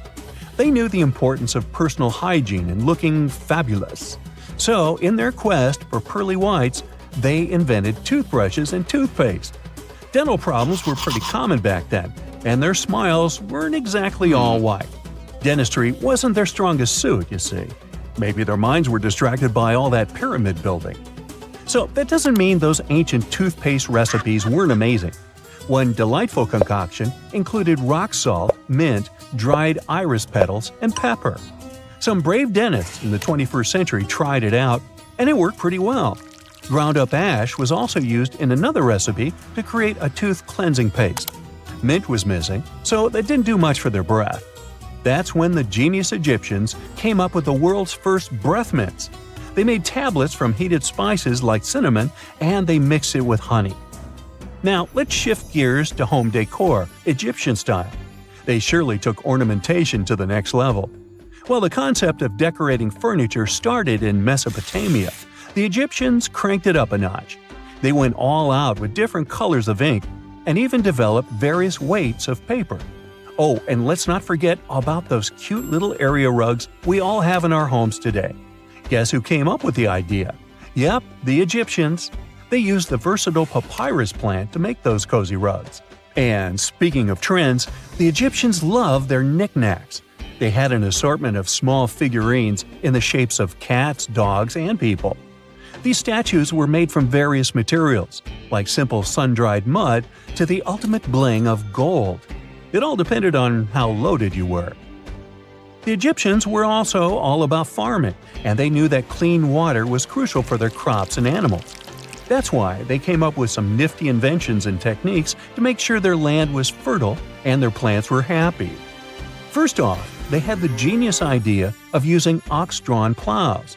They had two types of plows, heavy and light. The heavy plow would strut its stuff, cutting deep furrows in the soil, while the lighter plow followed behind, fluffing up the earth. But they didn't stop there. After plowing, the Egyptians would break up clumps of soil and sow the rows with seeds. To give those seeds a good old squish into the furrows, they'd march their livestock across the field, effectively closing up the furrows. But hey, all that hard work would be pointless if their seeds were as dry as the Sahara. That's where irrigation comes into play. The Egyptians were so good at it that other cultures, like the Greeks and Romans, couldn't help but copy their techniques. Now let's switch gears and talk about the marvelous architecture of ancient Egypt. These folks weren't just skilled farmers, they were also architectural maestros. They built these fancy canals to carry water to farms and villages, and boy, did they know how to make those canals look pretty. Just imagine strolling along a canal lined with ornate structures. The pharaoh Ramesses the Great was quite the overachiever when it came to construction. One of his mind-blowing creations was the construction located at Abu Simbel. This building was designed so that twice a year, the sun would shine directly into it and illuminate the statues of Ramesses. And let's not forget about the corbelled arch. Without this architectural gem, we'd be missing out on some mind-boggling structures like the Great Pyramid. The Egyptians knew how to make things stand tall and proud, thanks to their engineering and construction wizardry. They built grand halls and inner sanctums that make your jaw drop, and some of these temples doubled as astronomical observatories. It's nighttime, and you're about to walk inside Pharaoh Tutankhamun's final resting place. You know, King Tut. You don't have a torch, but at least you came with a flashlight. You walk down several flights of stairs and observe how the walls are carved in hieroglyphics and what looks like a spell. Those who take anything from this place will be doomed for life, the spell says. Even if you don't really believe it, this scares you a little bit. You find a huge stone door. Is it a trap? You manage to open it, but oh no, it's only an empty chamber. You check your map. It seems like you're heading in the right direction. After what feels like hours, you realize you must be trapped inside a labyrinth. You try to retrace your steps, but you can't find the door where you came in from anymore. That's it, you think to yourself. You've fallen for the Pharaoh's trap. What's worse, you didn't bring a lunch. Okay, so we've all seen Hollywood movies where the main character is exploring ancient ruins and faces some seriously dangerous traps, right? We've been told Egyptian royalty protected their final resting places with venomous scorpions and snakes, sliding doors that will trap you for life, and giant rolling boulders that will crush anyone on their paths. The thing is, were these traps truly real? Well, I regret to be the one to break it to you, but this is all fiction. These elaborate traps were too technologically advanced for ancient civilizations to pull off. That is not to say, however, that there weren't any traps at all. Ancient civilizations, like the Egyptians and the Mayans, are known for their practice of building entire monuments dedicated to the ones who had passed away. These structures would often reflect the position of person occupied in society. So, for the really important people, the VIPs of their times, massive monuments were built to host their bodies long after they were gone. Some of these civilizations believed that a person's life would continue on the other side of the veil. For that reason, A person would be buried together with the belongings of their current life. If they had a lot of money and power and stuff, that meant their resting places would be filled with riches and gold. Now imagine if you lived in ancient Egypt and you knew exactly where all the pharaohs' tombs were located and had heard rumors of the amount of wealth kept in these places. Maybe you would be tempted to go check it out, right? We're talking about large rooms filled from floor to ceiling with golden artifacts, jewels, and even money. I mean, it does sound tempting. And since there weren't any security guards protecting the entrance of these places, Egyptians needed to get creative as to how they would protect these riches. These old civilizations found some traps to be useful. A recurring one was building empty rooms inside the monument to confuse a burglar. Now let's take a look at Amenhotep III's final resting place as an example. It was built in the city of Luxor, in a spot also known as the Western Valley of the Kings. Two French engineers originally discovered the monument between 1905 and 1914 CE.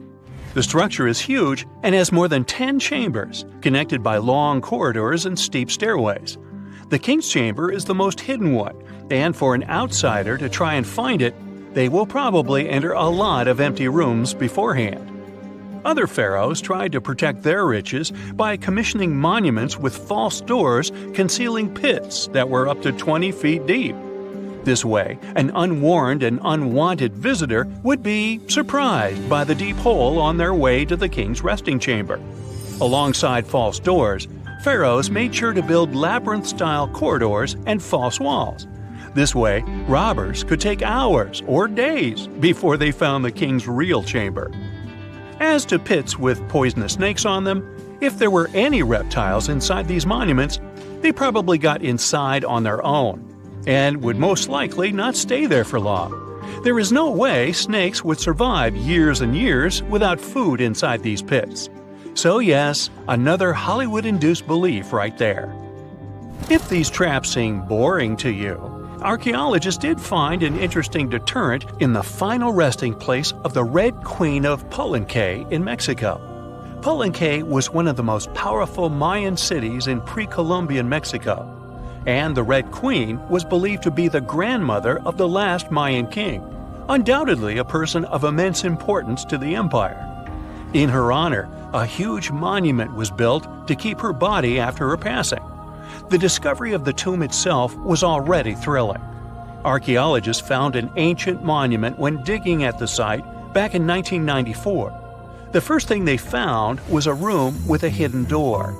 Once they opened the door, they discovered a long corridor. Finally, at the end of this corridor was the Queen's chamber. The team of archaeologists was beyond excited to unearth this chamber with the mummy of the Queen herself still inside it. They found her to be accompanied by her pearls, jade shells, and expensive rocks. But as the team explored the remains, they saw something rather strange. The room was filled with a red-colored powder. Researchers knew that the color red was important to the Mayan people, and that much of their clothing and buildings were decorated with this color. But they didn't understand why the queen was buried with this unknown red substance. After they took a sample back with them for further analysis, they discovered that the red powder was cinnabar, a very dangerous mineral. This powder, when inhaled, can cause, shall we say, severe health damage to a person. The team concluded that this could only be a trap for anyone trying to steal her riches. Okay, so dangerous powders might have worked as the most intense traps we've seen until now. But perhaps the cheapest way to keep out unwanted visitors was to advertise spells written out all over the monument. We'd probably laugh at these today, but back in the day, they were more or less effective. Spells usually said that the person who took anything from that place would meet a tragic fate. Some spells said that robbers would lose their houses in big fires or terrible floods. Other spells said burglars would have incurable and undiagnosed health issues, but they weren't really enough to stop people from taking any gold. There are some stories surrounding how these spells might have been real. One of them is from the famous British Egyptologist Howard Carter, the one responsible for unearthing Pharaoh Tutankhamun's resting place in the 1920s. After months of unsuccessful digging, Carter discovered the tomb's existence by chance. He found the entrance to a stairway right beneath the soil where he had been searching all those months. With the help of a team, he cleared the piles of sand blocking the stairs and discovered a doorway. The door had several royal symbols carved into it, and Carter knew this could only mean a very important person had been buried there. And he was right. With a chisel, he made a hole in the top left-hand corner of the doorway and lit his vision with the help of a candle.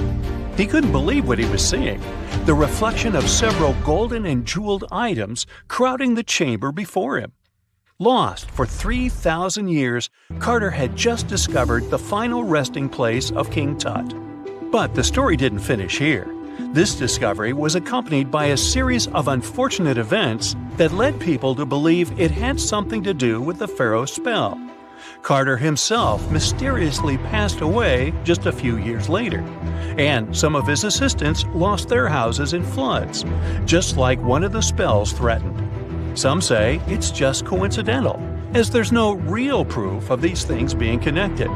Well, what do you think? Was this an effective trap after all? The unanswered mysteries surrounding ancient civilizations have been a source of inspiration for many conspiracy theorists. In fact, some of these mysteries are so interesting that many of us either already believe them or would like to. One thing is for sure though, none of those thousands of conspiracy theories have ever been, classified. Or have they? We're all aware that the CIA has done some questionable things throughout history for the sake of national security, but you wouldn't expect a book to be both a national and international threat. The CIA recently declassified parts of a book that talks about lost ancient civilizations and the catastrophic events that made them vanish thousands of years ago. This mysterious book was written in 1963 by a guy named Chan Thomas, and it was going to be published by Emerson House in 1965 until the CIA got involved.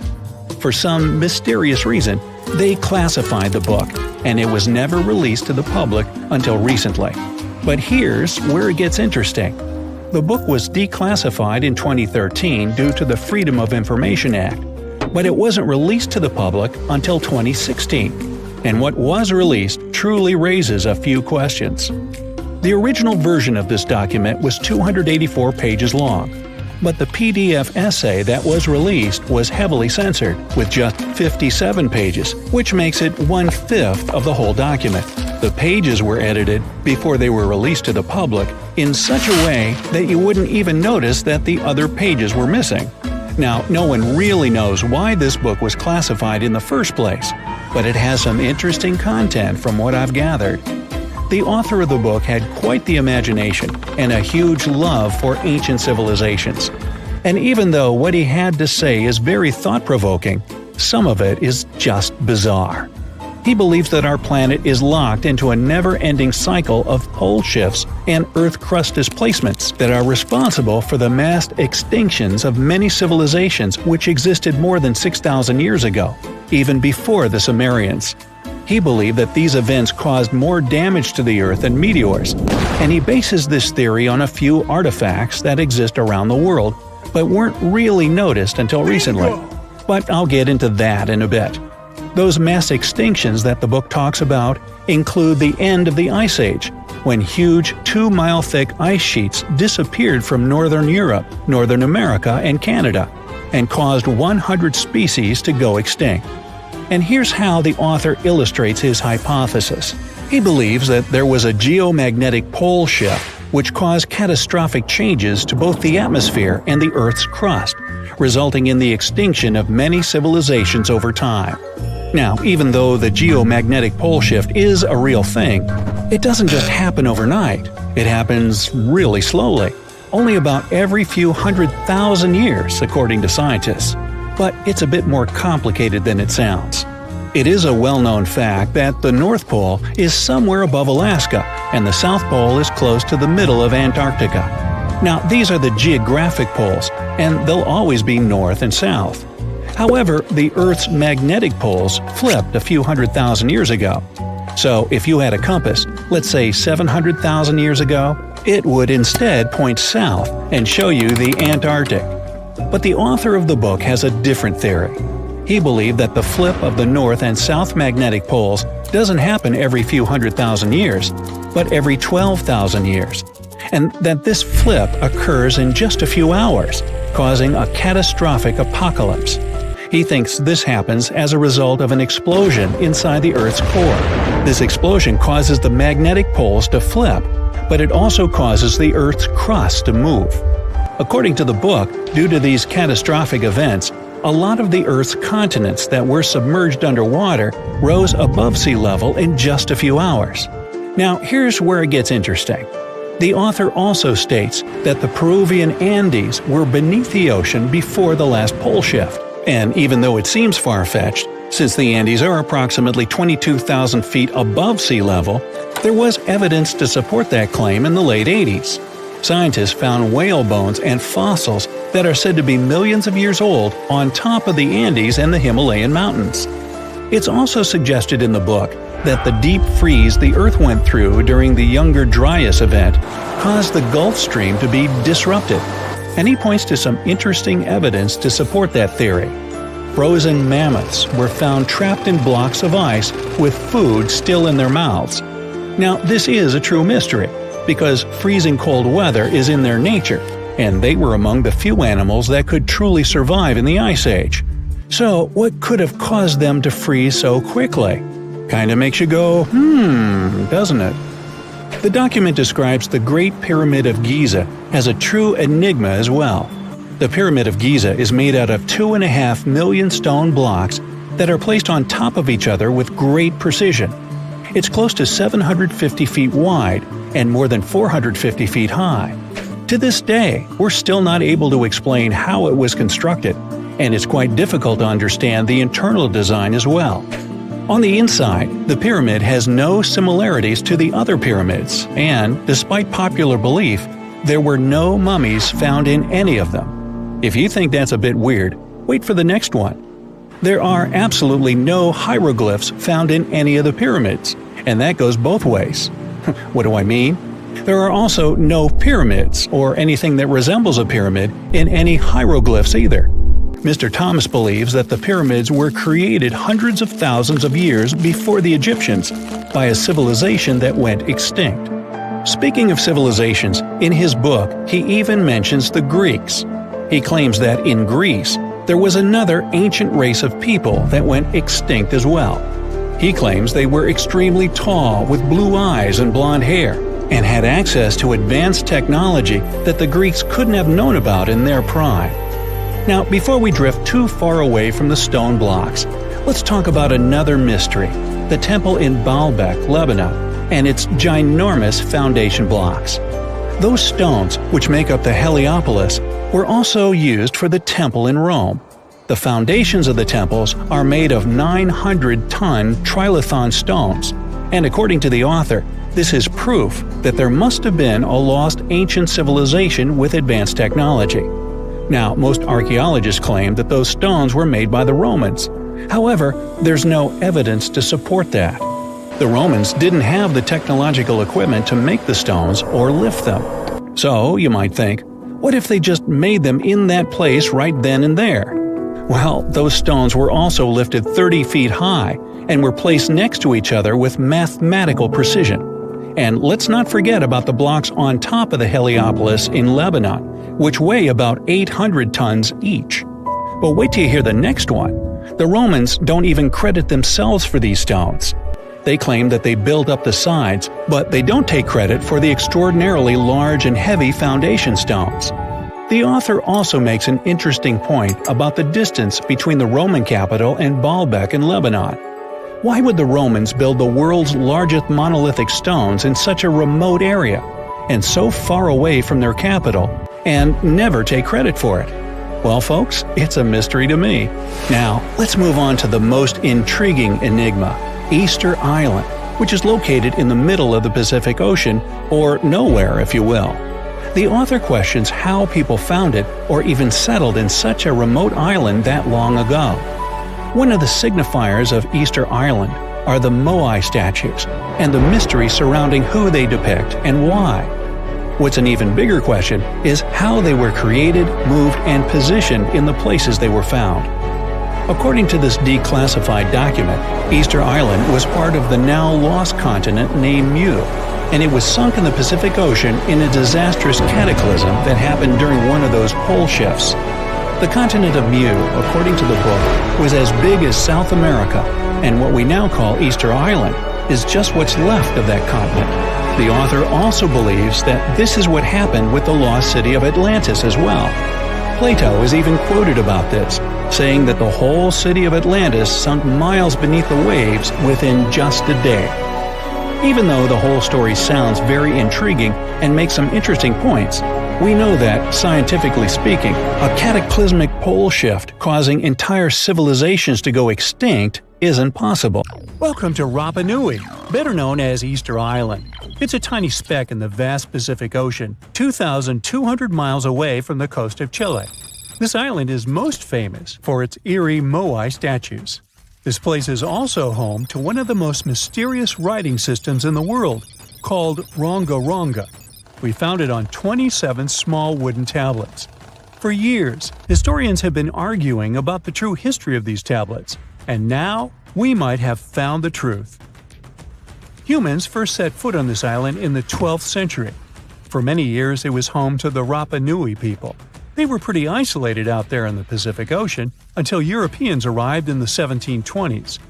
Europeans brought with them lots of troubles, leaving only a small fraction of the native population alive. Later in the 19th century, a missionary, Eugene Iro, went to the island and discovered the wooden tablets with intricate symbols carved on them. He wrote how marvelous they are, but there are hundreds of them on the island, and that they can be found in every household. But unfortunately, not all of them survive to this day. We've only got 27 of them. Some of them were heavily weathered, burned, or otherwise damaged, and now they're scattered all over the world in museums and private collections. Some of the language's artifacts were carted off to Tahiti and then to Europe by Europeans, leaving none behind on Easter Island itself. The 4 sacred tablets found their home in a congregation in Rome. They were the ones used in the recent discovery. For years, historians have been arguing whether this writing system was made up by the islanders themselves or they borrowed it from Europeans. To find the truth, they decided to use a technique called radiocarbon dating. All organic materials, like wood, charcoal, and so on, contain a tiny amount of a radioactive form of carbon called carbon-14. When life comes to an end, things stop taking in carbon-14, and the amount they had starts to decay over time. By measuring how much carbon-14 is left in a sample, we can assume how old this sample is. This is how we learn the age of many fossils and artifacts. So, they looked at the age of some Rongo Rongo tablets. 3 of them were crafted from trees grown in the 18th or 19th century, which aligns with the arrival of Europeans. However, one of them is older than the Europeans' first visit to the island. There are 2 reasons to believe that Rapa Nui people created this writing system themselves. First, Rongo Rongo works differently from European languages. Decoding it is a pretty hard task. Unlike English, this language boasts over 400 unique glyphs, none of which resemble any known writing system.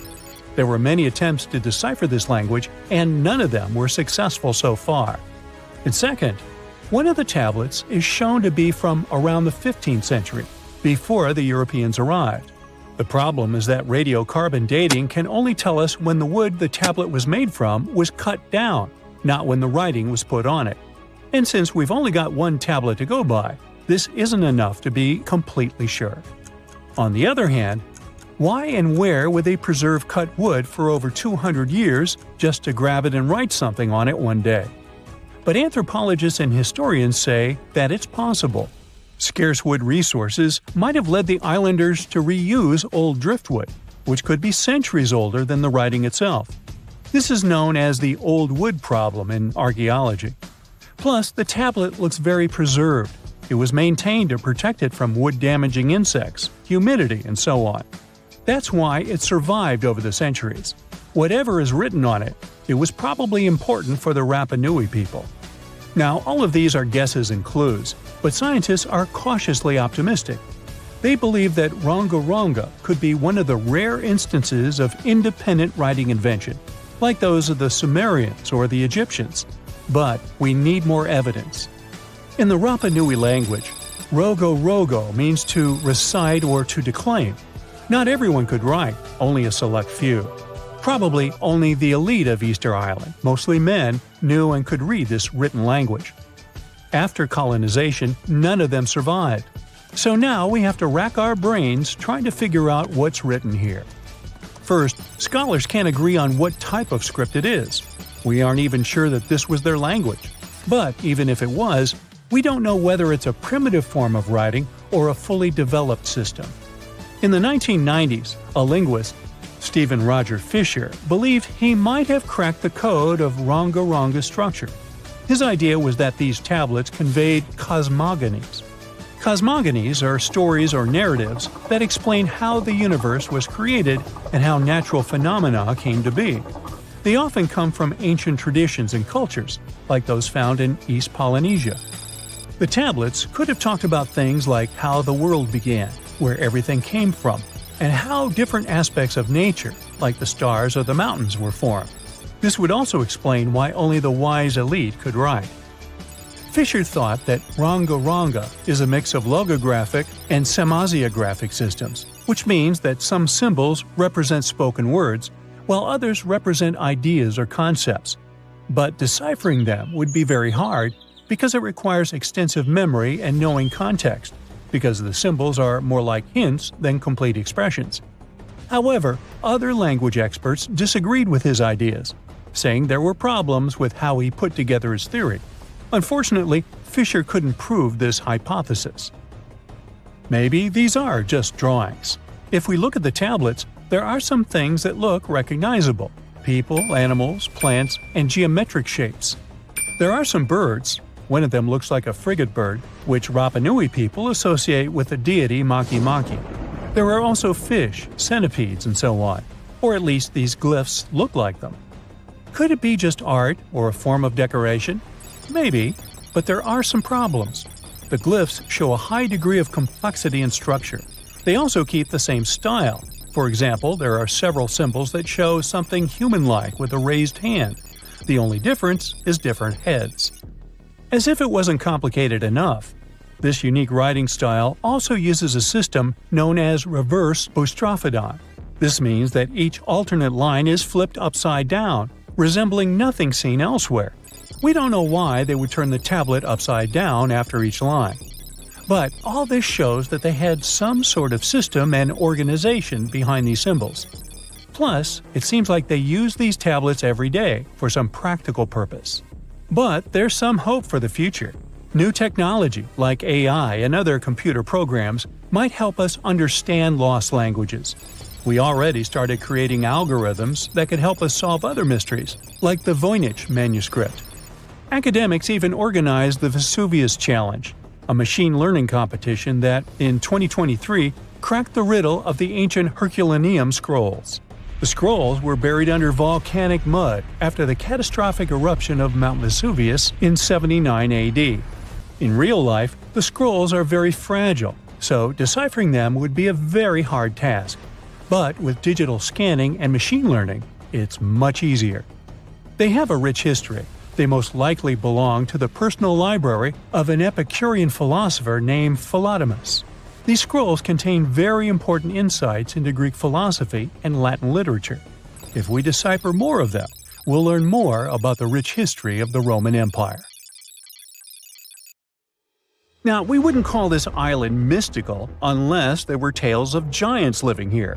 The island of Gozo in Malta is the backdrop of an ancient legend. Malta is an island country located in the Mediterranean Sea, just south of Europe. It's a very strategically located archipelago. Throughout history, it was ruled by many different societies, such as the Phoenicians, Greeks, Romans, and Carthaginians. One cold night, thousands of years ago, a farmer noticed the sky turn orange, then red, when he heard a loud thump. Although the ground seemed to be moving, this wasn't an earthquake. When he looked toward the woods, he saw a giant silhouette, taller than the trees. As he fearfully approached, he realized it was a woman, a giant woman. She introduced herself as Sunsuna. Unlike the terrible giants of many tales, Sunsuna didn't want to exterminate the human race. She was loving and caring. She told the farmer that she and her people could help protect their land from invaders. The locals were pretty interested in this offer.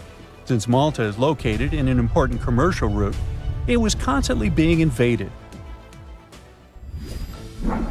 The story says that Sunsuna settled in Malta, and sooner rather than later, she was moving things around. And when I say things, I mean monoliths. Sunsuna carried huge stones on her shoulder to build a magnificent temple called Gigantia, which means place of giants. She even did this while holding her half-giant, half-human kid on the other shoulder. Some say Sunsuna lived exclusively on beans and honey, although others replaced honey with water. The funniest bit here is that Malta is the 10th smallest country in the world, but it somehow managed to host giants. Hey, go figure. The temple looked like a giant game of Tetris, with some stones weighing as much as 20 elephants. Some of these monolithic rocks are so heavy, scholars guess it would take 50 men working together to lift just one stone. Now, as much as this is entertaining, humans never proved giants were real, so this story couldn't be true. There's a brief mention of a species of giants called the Nephilim in some ancient texts. The Nephilims would have been terrible giants that wreaked havoc on the earth and only survived until the Great Flood. But nobody ever found real proof of this species really existing on Earth, until this came along. The world of Maltese archaeology unearthed quite a few shocking things in the past years. One of them are known as the hypogeum skulls. Hypogeum is the Greek word for underground, and this incredible site was discovered in the first decade of the 20th century. Back then, Malta's National Museum director received an important phone call. Someone had accidentally dug some impressive bones and asked him to come check it out. The hypogeum looked like an underground city, filled with mazes and rooms that stretched along multiple floors. They were all made with similar limestones as the Maltese temples above ground. The hypogeum was filled with important relics and artifacts. Scientists quickly understood that the hypogeum was built as a type of final resting place for locals. So, along with skulls, they found a lot of bones and skeletons. One of these artifacts were skulls, but these weren't regular human skulls. Rather, they were of the elongated type. To make matters worse, these skulls were hidden from the public for years. People started to talk and created a bunch of theories behind it. The truth is that this discovery was a turning point for Maltese archaeology, although scientists didn't know what to do with it. Some wondered if these skulls were natural or manipulated, since they knew some cultures in the world used head binds to alter their skulls. Other scientists threw in the hypothesis of little gray people or even the legendary giants. Some say that the elongated skulls could have been sculptures that worshipped otherworldly deities. There was no way to confirm any of these theories, so the question remained: who were the builders of Malta's megalithic temples? Now let's take a look at what scientists know. The Maltese megalithic temples have been standing strong since 3500 BCE, which is even older than the pyramids of Egypt. The main dilemma here is that these temples were built even before we invented writing, yet they required advanced technological skills to exist. The Gigantia Temple seems too absurd to have been built by humans. The South Temple has a corridor with 4 oval rooms on the sides, looking like a big shamrock leaf. In one of these rooms, scientists found altars decorated with spiral patterns. It looked like an altar of some sort, indicating early Maltese people used them for ritualistic purposes. The North Temple is similar but smaller, with a very low entrance that makes people crouch down to get inside. You get it? You need to bow down to their deities in order to get into this sacred place. I mean, one can't help but wonder about the secret reasons these ancient builders had to build such a huge temple. I'm thinking they probably cast one of Daenerys' dragons to move the monoliths around. Yeah, I'm joking here. But hey, remember the entrance to King's Landing? Yup, the series used the Medina Gates in Malta as the exterior of King's Landing during Episode 3 of Season 1. Anyways, back to the giants. The ritualistic theory of the whole thing won a few points when archaeologists uncovered these mysterious figures. They're popularly known as fat ladies. These tiny statues have round bodies and faces that show how much they enjoyed life. They kind of look like a miniature Sunsana, the giantess we talked about. Scientists believe these were statues that celebrated well-being and prosperity. It does prove that the people of the time had advanced craftsmanship skills, and they were pretty intentional with their constructions and art manifestations. One of these statues is known as the Sleeping Lady. This Neolithic piece of art depicts the figure of a large woman lying on her side sleeping. After studying it deeper, scientists guessed this statue was meant to represent the Great Reaper. It was found in the hypogeum, which we now know was a huge resting place. This specific statue is different from all the other fat ladies, starting with the hair and the embroidered skirt. Then there's this statue. This is supposed to represent an 8-foot-tall woman and the rim of her skirt. She was discovered in the most unusual of ways. A farmer was trying to plow his field, but he kept hitting large blocks of stone. All the way back in 1915, the farmer called Malta's National Museum director and asked him to come check it out. Some think this is all the proof you need to confirm that Sunsana was real. Others aren't all that sure. But that's not all. The place where this giant statue was buried revealed one of Malta's most impressive archaeological sites, the Tarsian Temples. The temples were made from limestone blocks. Some are 20 feet tall and weigh around 20 tons. Zamet, the museum director, kept digging and discovered multiple sites made of megalithic stones. All of them supposedly built by Stone Age farmers, all stranded on a remote island in the Mediterranean Sea thousands of years ago. It just doesn't make sense. I mean, look at these temples in Manidra. This is probably the world's earliest calendar. On the equinoxes, the sun passes directly through the main doorway, straight down the central axis. On the solstices, there are two superb variations.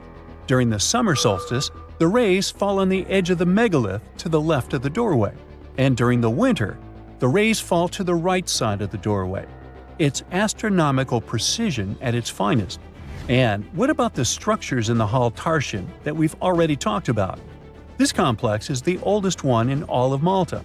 It was built with the purpose of doing animal offerings to deities.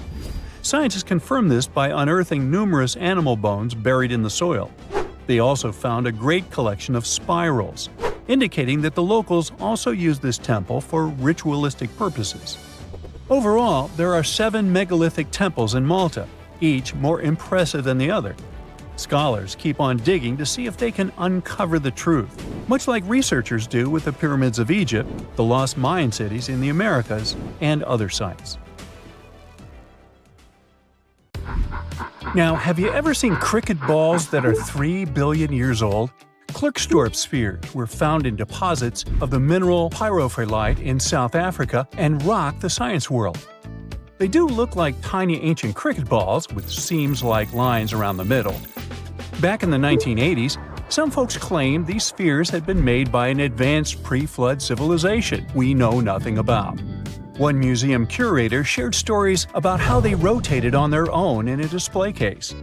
There was also a TV show that invited a psychic who declared the spheres were pieces of an ancient spaceship. But according to geologists, these spheres are actually pretty common concretions or spherical objects formed by different minerals than the surrounding rock. The seam-like lines are just imprints from the host rock's layers building up over time. The Klerksdorp spheres come in different shapes, from noticeably flattened spheres to distinct discs. As for that episode when one of these spheres spun on its own, the curator of the Klerksdorp Museum cleared that up too.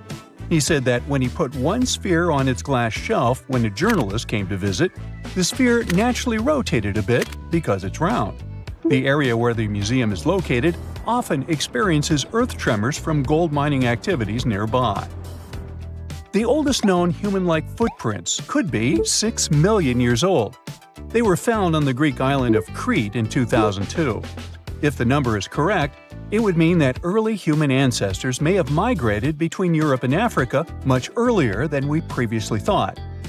This doesn't mean Africa is not the cradle of humankind, though. It could just prove that early human ancestors moved back and forth between continents. Some researchers believe the footprints were left by a bipedal creature possibly related to an early human ancestor nicknamed El Greco. According to scientists who studied them, the footprints have a very human-like shape, with 5 toes and a parallel big toe. Some scientists are skeptical about it and suggest the prints might be from a late European ape. The new study analyzed fossilized marine microorganisms found in the sedimentary rocks to determine the footprint's age and prove it's actually 6 million years. The next amazing find that keeps scientists entertained is the Dorchester pot. It's a beautifully crafted metal vessel with some fancy geometric designs embossed in shiny silver. The pot was discovered in, who could have thought, Dorchester in 1852 under quite unusual circumstances. During a powerful blast, the pot broke into 2 pieces. Scientists believe it was originally embedded within a rock or boulder known as pudding stone. The rock from which the Dorchester pot emerged is dated to be around 500 million years old. So it could mean the pot itself is also that old. The current and less exciting theory suggests that the Dorchester pot is a Victorian-era candlestick holder. Such things were really trending back then, so it's not a surprise to find such fancy household item from that time. The Dorchester pot falls into the category of ooparts, or out-of-place artifacts. Those are objects that seem too advanced for the time period they're supposedly from. If we accept that the pot is 500 million years old, then whoever made it was way ahead of their times in terms of crafts and tech. One extra mystery is that the pot has an engraving of a plant that most likely disappeared from Earth over 100,000 years ago. Sounds like good proof the pot is really extra old. Now, it looks like the oldest map in Europe is a stone from 4,000 years ago. This Bronze Age slab was found in France in the year 1900 at an ancient burial ground. The carvings on the slab show in 3 dimensions the River Odey network with a fantastic accuracy of around 80% over an 18-mile stretch. There are other stone-carved maps around the world, but this one is unique because it shows a specific area to scale. Looks like the slab's carvings don't just map rivers and hills, but also settlements, barrow sites, and field systems. Archaeologists say the slab wasn't used for navigation, but rather to symbolize power. The detailed markings on the slab might have served to illustrate the domain of a local ruler, possibly a prince or king, to show their control over the territory. When the ruler lost power, the slab was likely repurposed as part of a burial vault. The unique artifact was stored in the cellar of a museum. For decades, no one even noticed until several scholars read older reports about the slab and decided to check it out. They conducted a detailed analysis using 3D techniques. Their research proved that the creators of the slab had not only etched lines into the rock, but also modified its surface to reflect the topography of the landscape with high accuracy.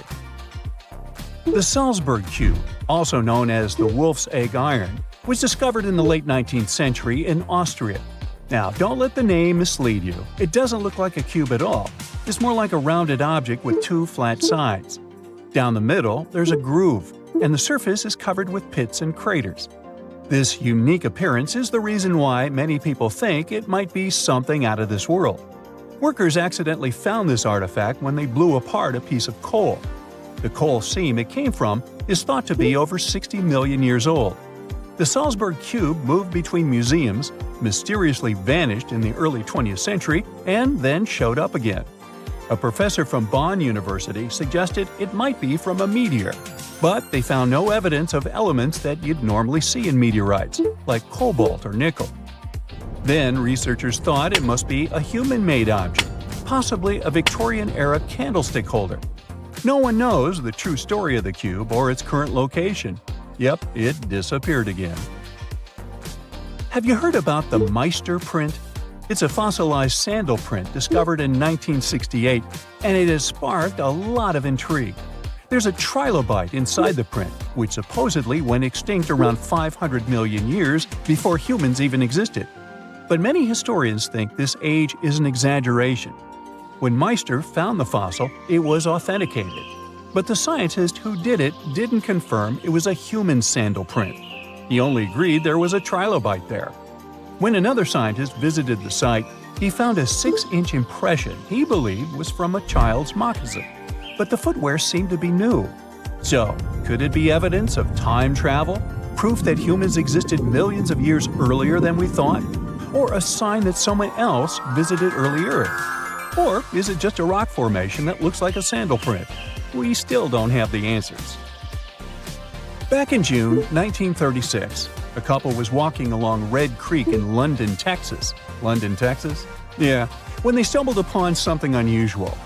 It was a piece of wood sticking out of what seemed to be an ancient rock formation. About 10 years later, their curious son decided to crack open the rock to see what was inside. And he saw a hammer, which looked surprisingly modern. Then, one unique finds enthusiast decided that the rock encasing the hammer was from the Cretaceous period. This would mean that someone dropped a 19th century hammer while dinosaurs like Triceratops were still roaming the earth. So, if this hammer was truly from the Cretaceous period, then the whole evolutionary theory would be wrong. And if the hammer was modern, it would mean the Cretaceous rock formation it came from was much younger than we thought. But the real answer was much simpler. The hammer was indeed modern, and geological processes had encased it in rock. Minerals can harden around an object in a relatively short time. So the hammer was probably dropped by a miner a century or so ago, and the rock formed around it afterward.